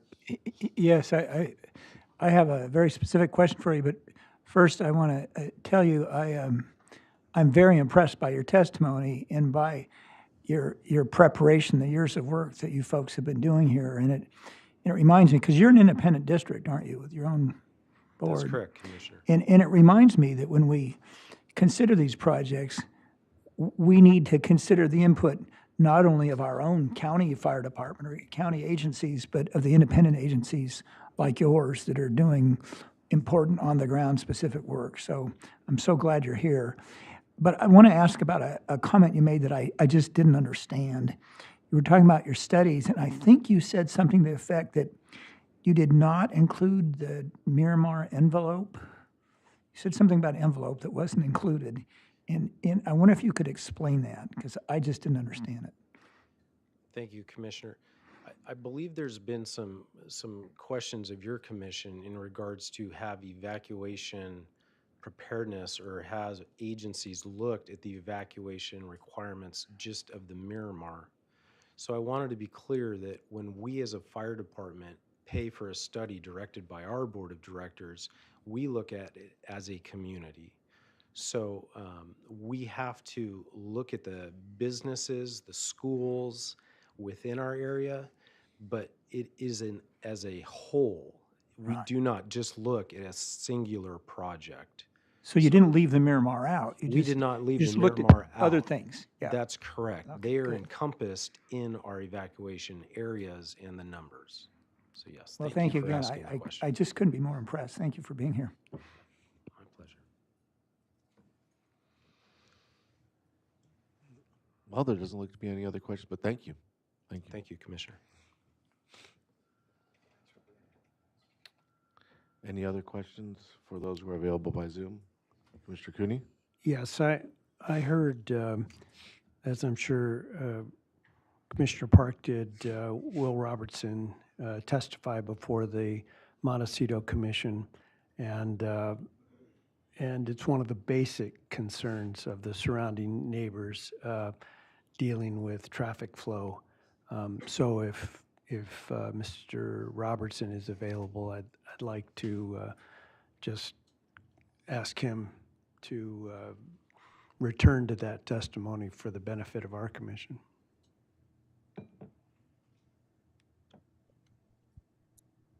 Chair Martinez, Commissioner Cooney, yes, I am available. Rather than ask specific questions, Mr. Robertson, the issue is really whether the surrounding neighborhood is going to be overrun by traffic according to the studies you've had the opportunity to review. Mr. Chair, Commissioner Cooney, I have reviewed the studies. I currently have the studies up on my screen as we're having this discussion. And so I'm going to start by saying, and I know that the public disagrees with this, but my job is simply to evaluate all projects against the standards that have been adopted by the Board of Supervisors. And that would be that any project generating less than 50 peak hour trips is not required to provide a traffic study per policy. Mr. Caruso's team, however, has been very generous in providing a traffic study. I've heard many a comment that says that we need a robust traffic study or a real traffic study.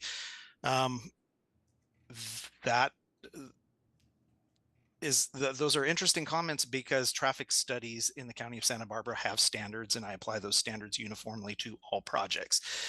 This project has provided a traffic study that is to the traffic study guidelines adopted by this department. And that includes, actually, they provided a collision analysis, they provided a VMT analysis, and they've provided, although there was a comment about how do we collect counts because the freeway is under construction. That is a valid concern. The counts used in the study were the same counts that were used for the highway roundabout project. Those are older counts, but volumes were higher in the area compared to now. So we felt as a department that those numbers were accurate, and ATE also has agreed that they believe that those numbers are accurate and applicable to this project. So with all that said, as I drone on here, the project gauged against policy shows that there are no intersection impacts. There are no roadway volume impacts. There is no current collision rate that is higher than the statewide average for similar facilities in the area. And the project has demonstrated that all access points will be to county adopted standards. So I can't speak to the concerns about traffic in the area as far as being inconvenient for people, but what I can say is this project, when gauged against all standards, is consistent. And I will stand on that statement. Oh, I appreciate that. Is what I recalled from your testimony before the Montecito Commission. What we're trying to do is address the concerns that we still have to consider public health and safety, and certainly the county employees who have, and Montecito Fire Department employees have been doing a great job to provide us with that information, and I just wanted to be sure everybody on the Planning Commission was able to hear it. Thank you, Mr. Robertson. Thank you. Commissioner Park? Yes, I have a question for you, Mr. Robertson. This will seem like it's coming out of left field.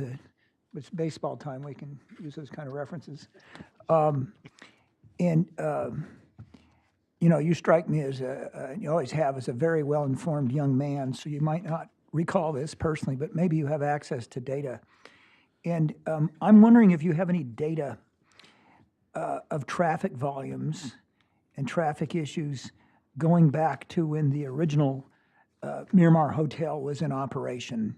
I don't know if you were watching the hearing when I mentioned at our last hearing that my father represented them for many decades, and I personally represented the Miramar Hotel, the older version with the blue roofs, $12 a night, myself for about 10 to 15 years.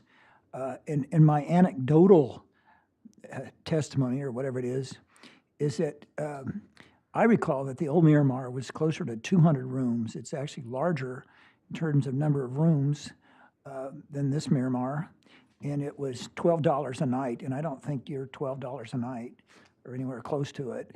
And there was a lot of activity there. There was the bar restaurant. I remember going there, and Jane Russell was a habitual there, the actress. So there was a lot of people going in and out. I'm just wondering, not looking back at when the Miramar was closed for 10 or 12 years, but looking back to when it was active, is the projected traffic equivalent, worse, less? Do you have any information comparing it back to back then when it was so busy? Mr. Chair, Commissioner Park, first of all, I want to thank you for the young man comment there. It's, sometimes I don't feel that way, and I'm sure my children would laugh at that comment, but I do appreciate that. So counts are historical. Yes, we probably do have counts from back then. It is kind of a question out of left field. I'll give you that one. But keep in mind that the roadway infrastructure was completely different back then. So I really can't speak as to, is it worse, is it better, because just the road network was completely different at the time. So that kind of brings me back to my statement earlier. I can only apply the rules, regulations, policies in place today. And based on that, whether the conditions have changed or not, we still have a project that meets all requirements. And quite honestly, is showing that, yes, although there are collisions out there, those collisions do not exceed the statewide average for a similar facility. So we're not denying that things happen out there. I think sometimes that the public believes that we don't feel anything happens out there. And the traffic report does show the collisions that have occurred in the area. But we also can't play in the sandbox of hypotheticals. We only can look at what's documented out there. So yes, there are going to probably be concerns, but based on our policies, the project is consistent.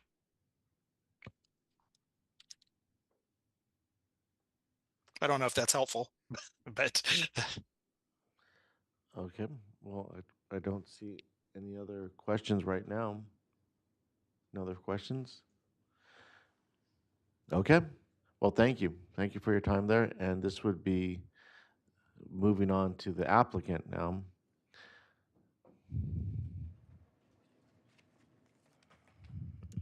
Good morning, Mr. Chair, members of the commission. My name is Chris Robertson with Caruso. It's great to be here with you this morning.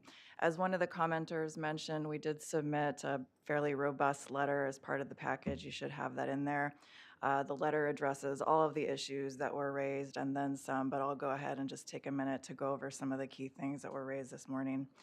One of the attachments to the letter that we submitted included an overview of our parking plan.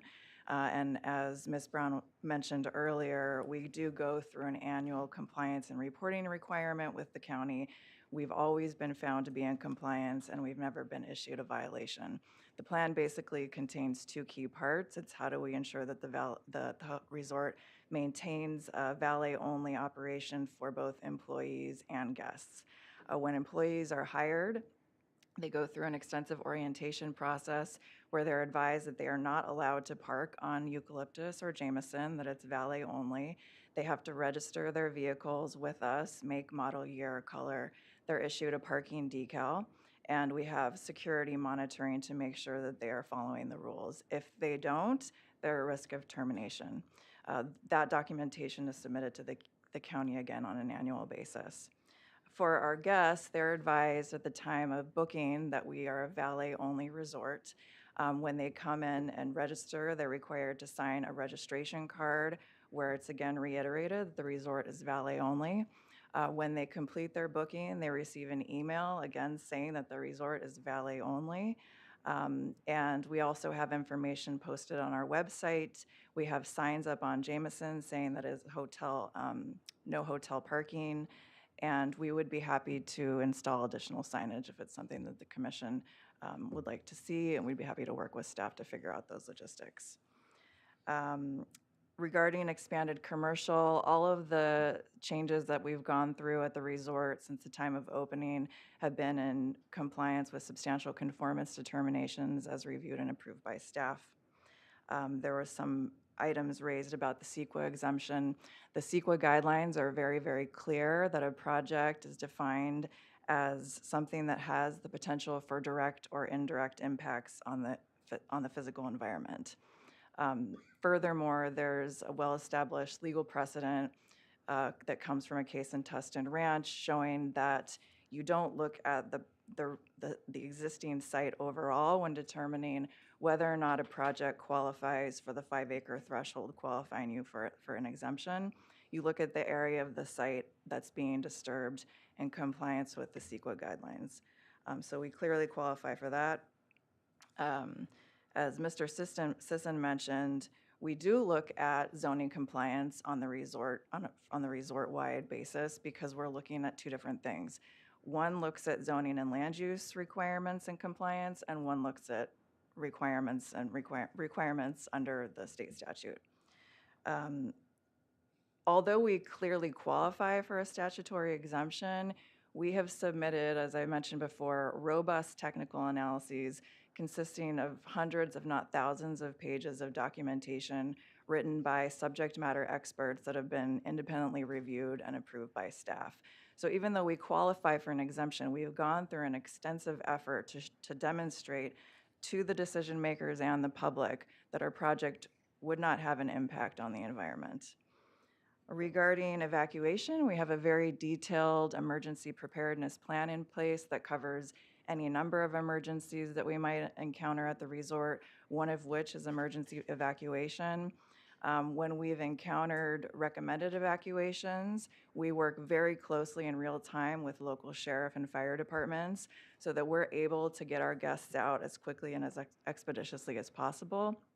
It either involves us finding them alternate accommodations that are outside of a recommended evacuation area, or we find them the best emergency evacuation route, again, getting real-time data from our partners at the fire and sheriff departments. In the limited times where we've had a mandatory evacuation, the entire resort shuts down, except for security, which remains on site and in direct communication, again, in real time with local sheriff and fire departments. We've been amazing partners in the past when we have experienced evacuations.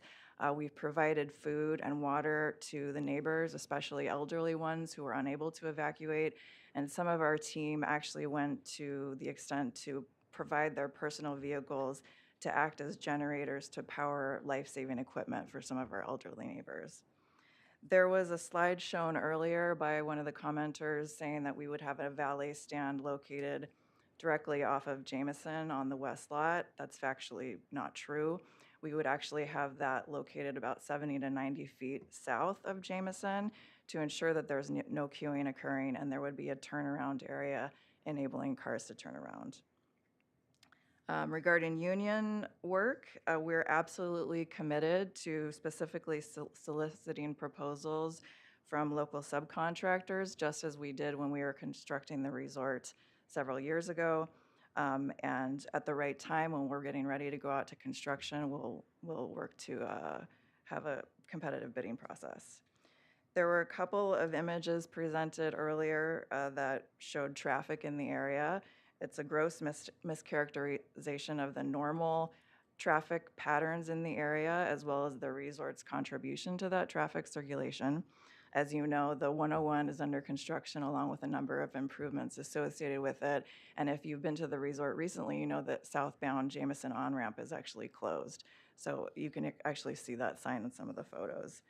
Mr. Robertson covered his review of our traffic studies and how we got those counts, which were actually adjusted for ambient growth. There was a comment earlier made about the affordable housing rents. Again, that was not true. We have a mixture of affordable housing units that will be incorporated as part of this project. Some will be very low income, some will be low income, and some will be moderate, all which have different area median income targets, and it varies depending on the family size and the number of bedrooms that you're trying to rent. But on average, they would range from probably 900 to 2,700, and staff can probably elaborate on that in more detail. And then finally, there was a comment raised about waiting to take an action on our project until after the improvements of the 101 are completed. That would clearly be a direct violation of the Housing Accountability Act and SB 330, which is intended to streamline affordable housing projects, which we have 76% affordable. And we've heard time and time again that we are rushing this project through. Again, as we've mentioned at previous hearings, we started our community outreach process over 2 years ago. We've had the opportunity to meet with hundreds and hundreds of community members, which have informed the evolution of our plan, as you've heard earlier. The claim that we're trying to rush this through or bypass CEQA is just absolutely not true. So we thank you very, very much for your time and consideration. Thanks staff again for all of the hard work that they put into reviewing this project. We're available for any questions, and we look forward to moving this forward. Commissioner Reed. I have a few questions kind of derived from the public comment. You've handled some of them, but first I'll start with some of my questions with respect to parking. Your parking procedures are well defined in your project description and in your various communications and this letter that we've had on that. But I do have a particular question. This question kind of popped into my head after our last meeting with Mr. Caruso and on your site. We're leaving the site, your whole lawn, maybe it was the next to last meeting, your whole lawn area was filled with tables for some kind of a nice, well, a beautiful event, except it was very windy. But nonetheless, I'd like to consider, although I'm a little bit fuzzy about event parking. And again, from the project description says you have a limit of about 400 people per event. And I realize your parking policies, they're very well planned out for your normal influx of guests, which is kind of more or less, I would say, a trickle throughout the day. But for your events, we're going to be seeing a very considerable influx of cars and guests. And I know they're parked off-site, but just how exactly is that managed, and how do you avoid problems from those few guests who always like to park close and park themselves? How do you manage? I'm one of them, but nonetheless. But how do you manage through all of that? What exactly happens when you have an event kicking off and you're anticipating, well, probably 200 cars or so? Where are they queued? Near the site, remotely? How do the guests move back and forth? Yeah, great question. So we work with our guests to phase in attendance so they're not coming all at one time. We also work with our employees in advance to encourage them to use alternate modes of transportation, which is also a benefit that we offer. We have security posted monitoring the site to make sure that people aren't parking where they're supposed to. And we also aren't double programming. So if you see an event happening in one space, we're not programming events all over the resort to ensure that we're operating within the capacity as reviewed and approved by the county previously and as reflected in our current studies. Okay, all right. Second item, this has to do with, public access, beach access. I know it says in your project description of then you have three well-defined, well, more or less well-defined avenues to allow public access to the beach. When I was doing my visit, we were going down one, but it's my first time there, I'll admit. I thought the signage could have been improved a little bit. Although I got to wander around and see some interesting stuff, it didn't facilitate my movement to the beach. So I would hope you'll have, very obvious signing for the public. Then just an additional question. I noticed one of your access routes is right through the main lobby, apparently, right? It says from the main entry at Jameson Lane through the site and down to the boardwalk and beach. You got your basic family walking with an ice chest and folding chairs and a surfboard. Are they welcome to walk through the main lobby and to the beach? The public is welcome at our resort. Okay. I saw a couple people doing that when I was there. I thought that was kind of quaint and kind of cool, but I just wonder if that's a common event. I kind of enjoyed it. People walking there with your average beach stuff through this, well, you know what it's like. Beautiful place. Okay, finally. Some people characterize me as perhaps not the biggest supporter of unions, but I am, I think, a pretty consistent and strong supporter of building and pipe trades unions. And what we're seeing here is two different representations. Mr. Berrigan from Labor's 220, grateful for the opportunity, likes the project, grateful for the jobs. I like the Labor's Union. I once had a Labor's Union temporary card eons ago, thanks to a great business agent, Raul Seja. I don't know if anybody remembers him. It was that long ago. But then we are hearing from a couple of different, the local representative, Mr. Duran from Local 805, and then Mr. Taylor from the Western States Council, and have somewhat a different story. Are you intending, I mean, you touched upon it, but are you intending to get your carpenters, most of the hiring, through local halls, or you can have somebody come in from remote, like LA, and because it doesn't make sense to me to bring somebody in where you have to pay sub and other things instead of using our very ample and well-trained local labor pool. Yeah, as I mentioned before, at the right time before moving into construction, we'll go out to an open competitive bidding process, and we'll definitely solicit bids from local contractors, just as we did during the first time. Okay, thank you. That's Okay, commissioners, and any questions before? No? Seeing none? Okay, thank you, and I understand Commissioner Park has a couple of questions for staff, and when we complete that, we're going to take a lunch break, and then we'll come back, okay? Thank you. These are fundamental, but I think they're simple. Okay, I've heard a couple of requests from public and unions and others. Can we continue this? Can we continue it? Now, it's my understanding under SB 330, we're limited to 5 hearings total. This is hearing number 3, correct? That's correct. Okay, so if we continue it, we're eating into the 2 that's left for the Board of Supervisors, the ultimate deciding authority, correct? All right. Correct. I think you don't favor that, do you? We do not. Yeah, okay. Question number 2, and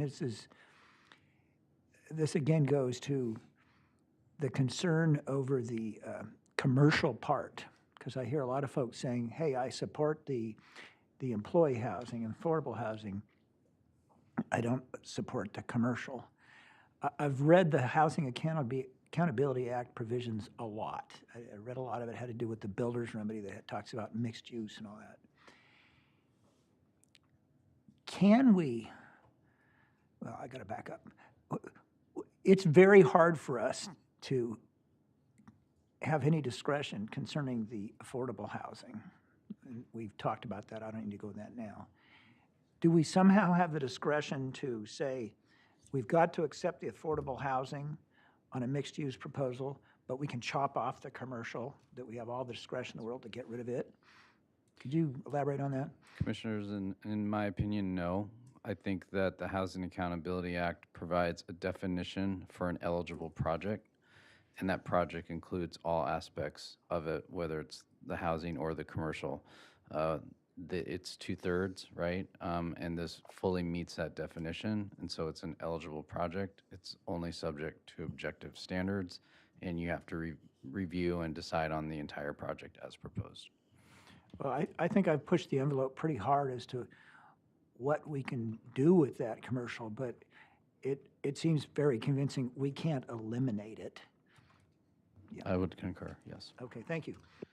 All right, so what we're going to do right now is we're going to take a lunch break, and let's get back here at 1 o'clock. Thank you.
Okay, if everybody could take their seats, we're going to start our afternoon session, and we're going straight into deliberations.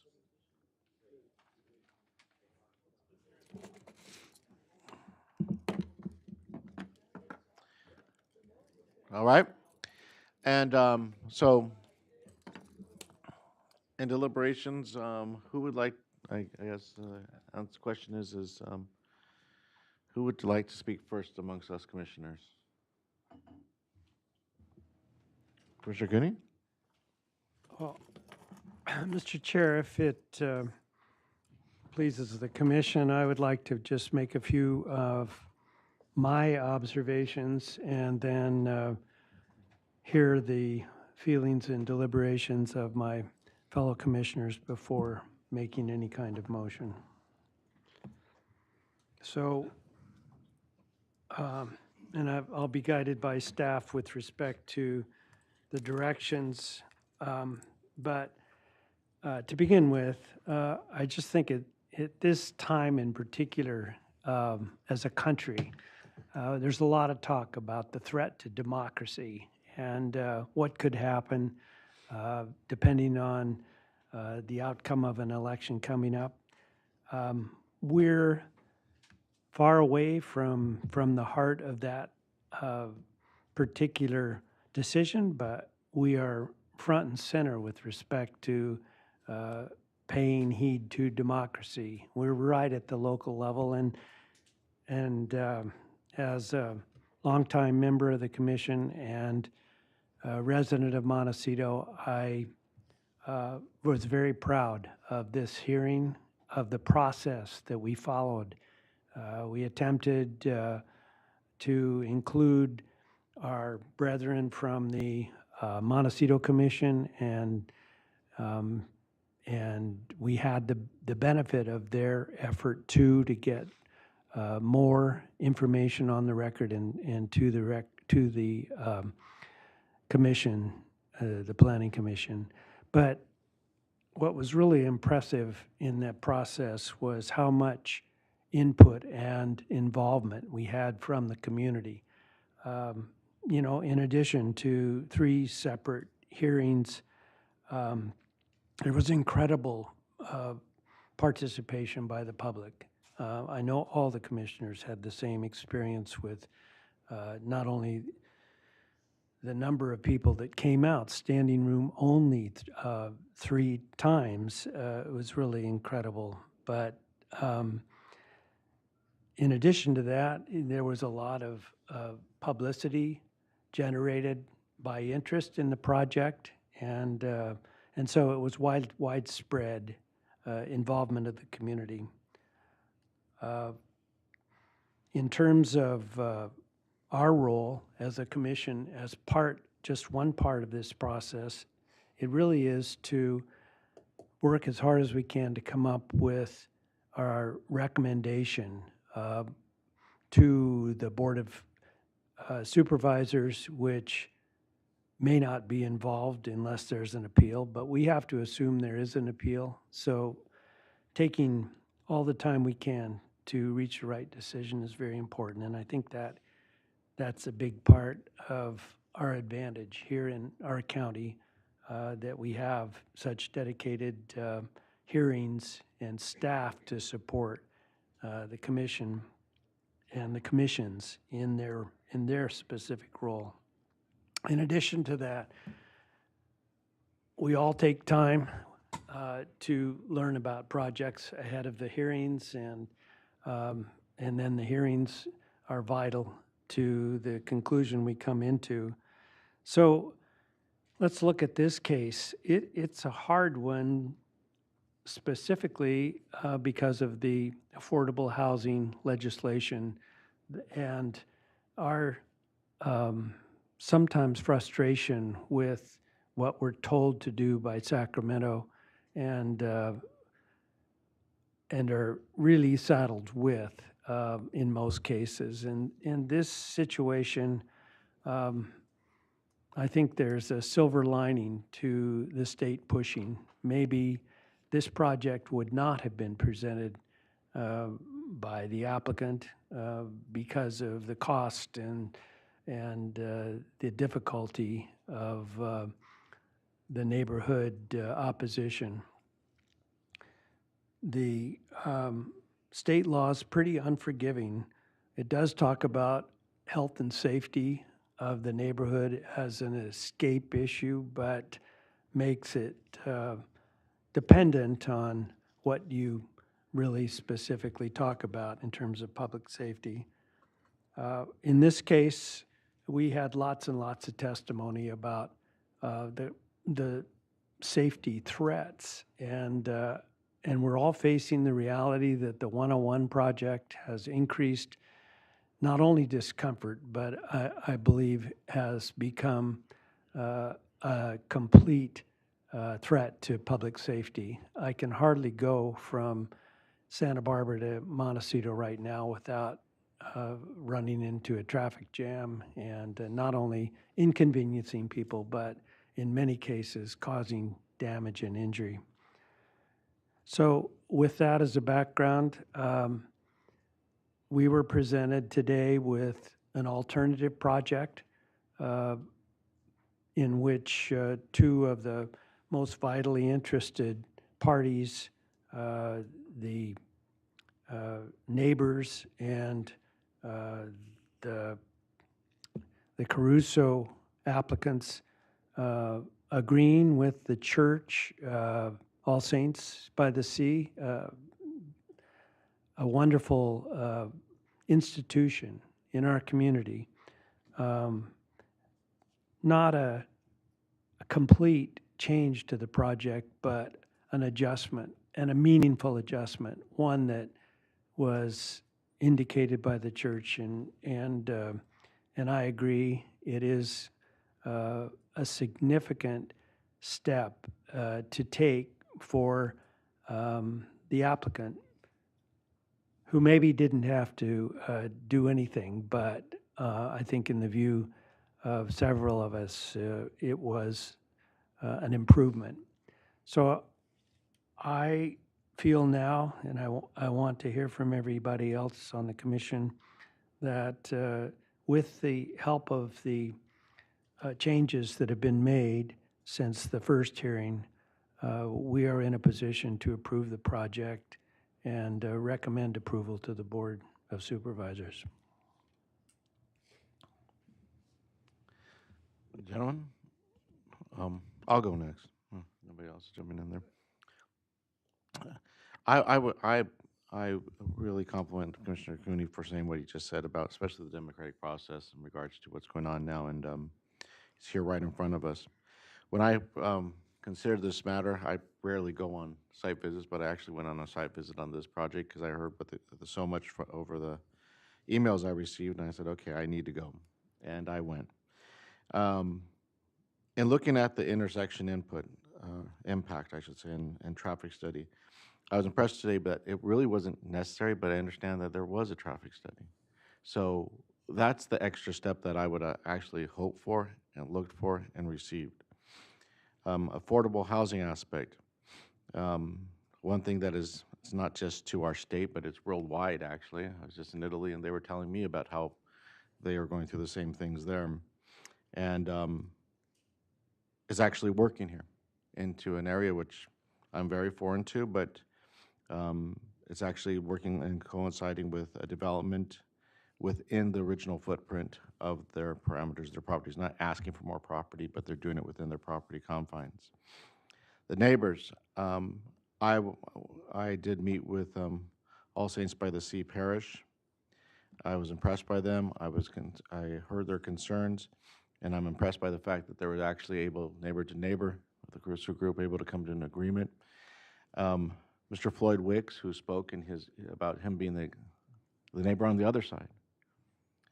That was comforting to hear that, because from him in relation to it, and these are neighbors that are going to be there every day, every night, every event that's out at the Miramar, every season, and they're in favor of it. The parking situation with the shopping center, I'm glad that it was explained in regards to the valet of how it was going to be situated and how the roundabout was included in there to address the situations or the scenarios that were being presented here today. The safety, Um, the questions to the representative from the Montecito Fire Department um, really impressed me with the fact that a lot of people say that it will be there during an emergency situation or a safety situation, and I was impressed to hear that it's just not words, it's acts. He even confirmed what the Miramar has done in the past, and that impresses me that there's going to be no change in regards to that, that you actually have somebody who is a business but is a member of the community and is acting as such. And I'm in support of the project as for the alternative, and appreciate the compromises. Thank you. Commissioner Reed. Yes. First, I don't know that there's a great deal I could add in addition to Commissioner Cooney's, I think, excellent review and summation of what's gone on and the point at which he is. Although, some of the concerns that came out and obviously often came out in public comment, the concerns with parking and the management of parking there. I've also been impressed with some of the public comment we reviewed at the prior hearing, saying that the modifications that Miramar has made to their parking monitoring have produced significant benefits to the neighbors. I would hope that all of those would be continued throughout the operation of it. With respect to labor, I applaud what you have done thus far with respect to using local labor. Hopefully that will proceed throughout the project, and a maximum number of employees will be called in from local halls to benefit the local market. So that pretty much concludes my comments. As I said, I was impressed with Commissioner Cooney's comments. I certainly would agree and support with them. And at this station, I would certainly be in favor of approving the modified project. Commissioner Park, that leaves you. I just want to make 3 points. First, something I don't want to have anyone forget is that this is a project for on-site employee housing. I doubt that anybody here has such a boring life they would have watched every planning commission hearing for the last few years, other than these poor people that are hired to do this. But if you did, and you looked at every project relating to District 1 and other districts, you will see that I have forced the commission to listen to me and my complaints that we don't have on-site employee housing. I've raised it on every cannabis project. I raise it all the time, and I think it's a very important component for a solution to our housing crisis we have. The only project that I can recall, and I've never failed to miss a planning commission hearing in my term, that had on-site employee housing was Keysite 17 up in Orchid. And you might remember, those of you who remember that hearing, that I asked the developer, why are you doing this? I can't think of any requirement that you do it. And they just thought it was a good idea, and I thought that was wonderful. So this is only the second example that I'm aware of a developer including on-site employee housing, and that's something to be remarked upon. Okay, a second thing is, and getting back to the on-site employee housing, of course, it was part of SB 330, which has some very strict standards. I think we've pushed the envelope as hard as we possibly could in trying to mold this project, which is constricted by SB 330, to something that we thought was the best possible project for the community. People may be disappointed it hasn't changed in other ways. I think if you understood the law and understood it well, you couldn't do much more, and we've really pushed that envelope. So I'm proud of that. The thorniest issue for me is the one of traffic. And I think Mr. DiLoretto, I don't know if he's still in the room, but I think that 3 times I've heard him speak, and I think he's spoken eloquently about traffic issues. I think Paige Robinson has. I think that Brandon Arroyan has, and I think others. And I'm listening. I just don't know what to do about it. I don't even know what kind of a problem it is, if it is a problem. I want to add an anecdotal observation I have, and that is that the Miramar that I represented and spent a lot of time on had a lot more bodies coming in and out of it than the Rosemont Miramar does today. Okay, that's not meant as a criticism of the current Miramar. It's just a point. There used to be a lot more traffic going in and out of there of that commercial enterprise. Another thing that was different back then is the demographics of Montecito have changed. When I went to high school, graduated in '71, there's a bunch of Montecito kids. We had 3,000 students in that high school. They have nothing like that today. There are far fewer young teenagers wandering around Miramar Cove and the beach than there are today. There were far more of them at the time. Some of you might remember the traffic jam that existed with the parking along North Jameson near the culvert for Oak Creek. No one remember why that existed? It's because on a hot summer day or any summer day or after school was out, you'd have hundreds of teenagers parking on North Jameson, walking down through that culvert, down through Oak Creek, along the beach, past Fernald Point, taking their clothes off, and that was Sharks Cove's Nudie Beach, and that was the big scene. You should have been there. But there's just a lot more traffic around the place when the old Miramar was operating than there is now. So I don't know that our traffic is going to be so overwhelmingly difficult and dangerous compared to what it used to be. Don't think of the Miramar as that shut-in, derelict property with fences around it that was there for 10 years. Think about what it was like when it was in full operation. And as who pointed that out? Was it Will Robertson? Yes. That there's been a lot of changes in the streets since then.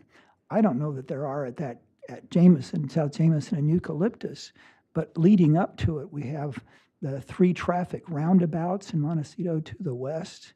We have a freeway. We have all these things that handle the traffic better than it was handled way back in the 70s. So I don't know if there are traffic problems or not.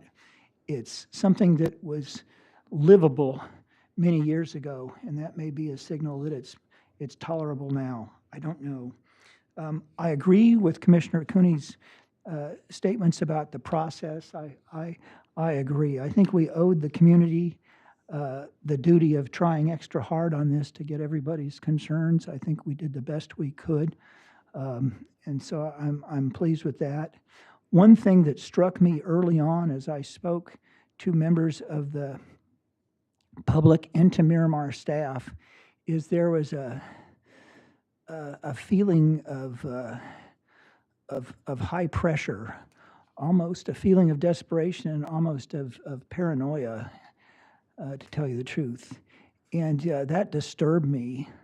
Like I said, I moved to Montecito when I was 5 years old.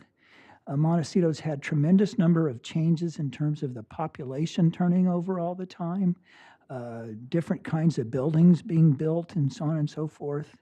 But one thing that always survived was a basic Montecito community spirit. Kind of hard to describe, but it was sort of magic. And I think it gets threatened when we have controversies with a lot of hateful comments and get sort of almost a poisonous threat to that community spirit.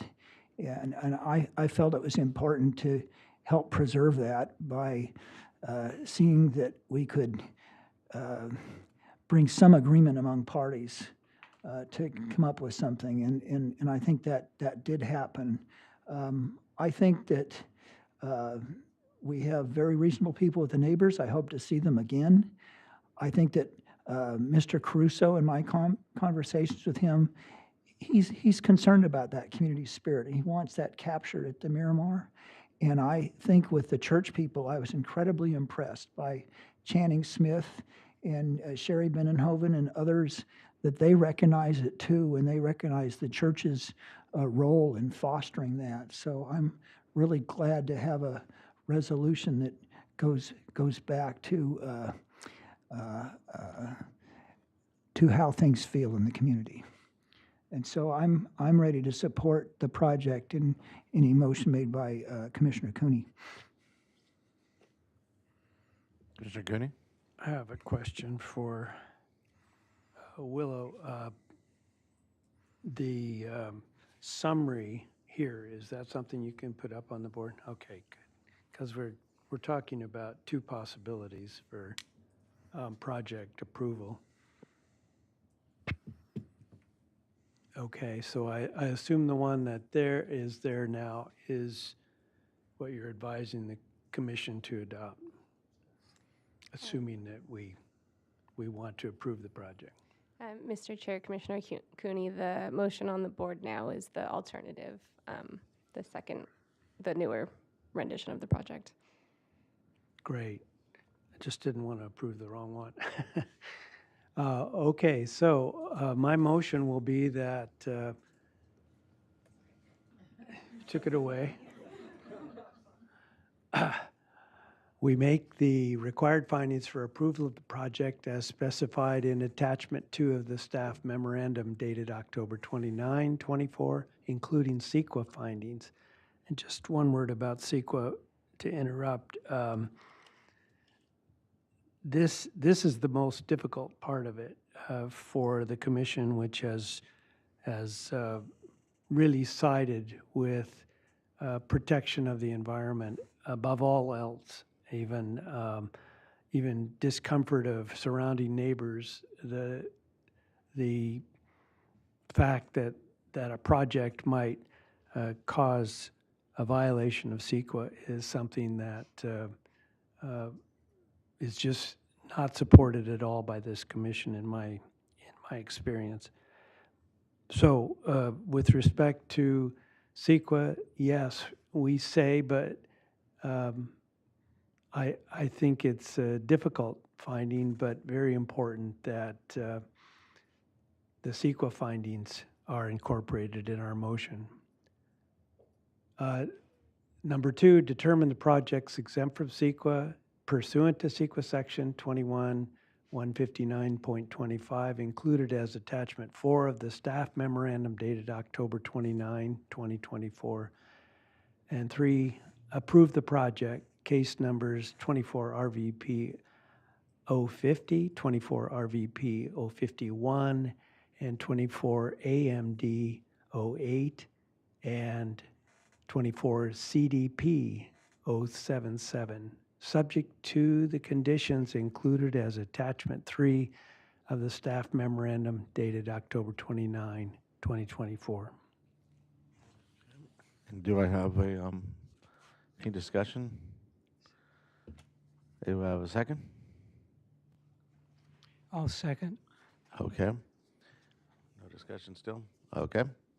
So if you can do a roll call. Commissioner Reed? Aye. Commissioner Park? Aye. Commissioner Cooney? Aye. Chair Martinez? Aye. Vote carries 4-0 to approve. Thank you. Thank you very to much. all for participating in today's matter, and I believe that concludes today's meeting. Thank you.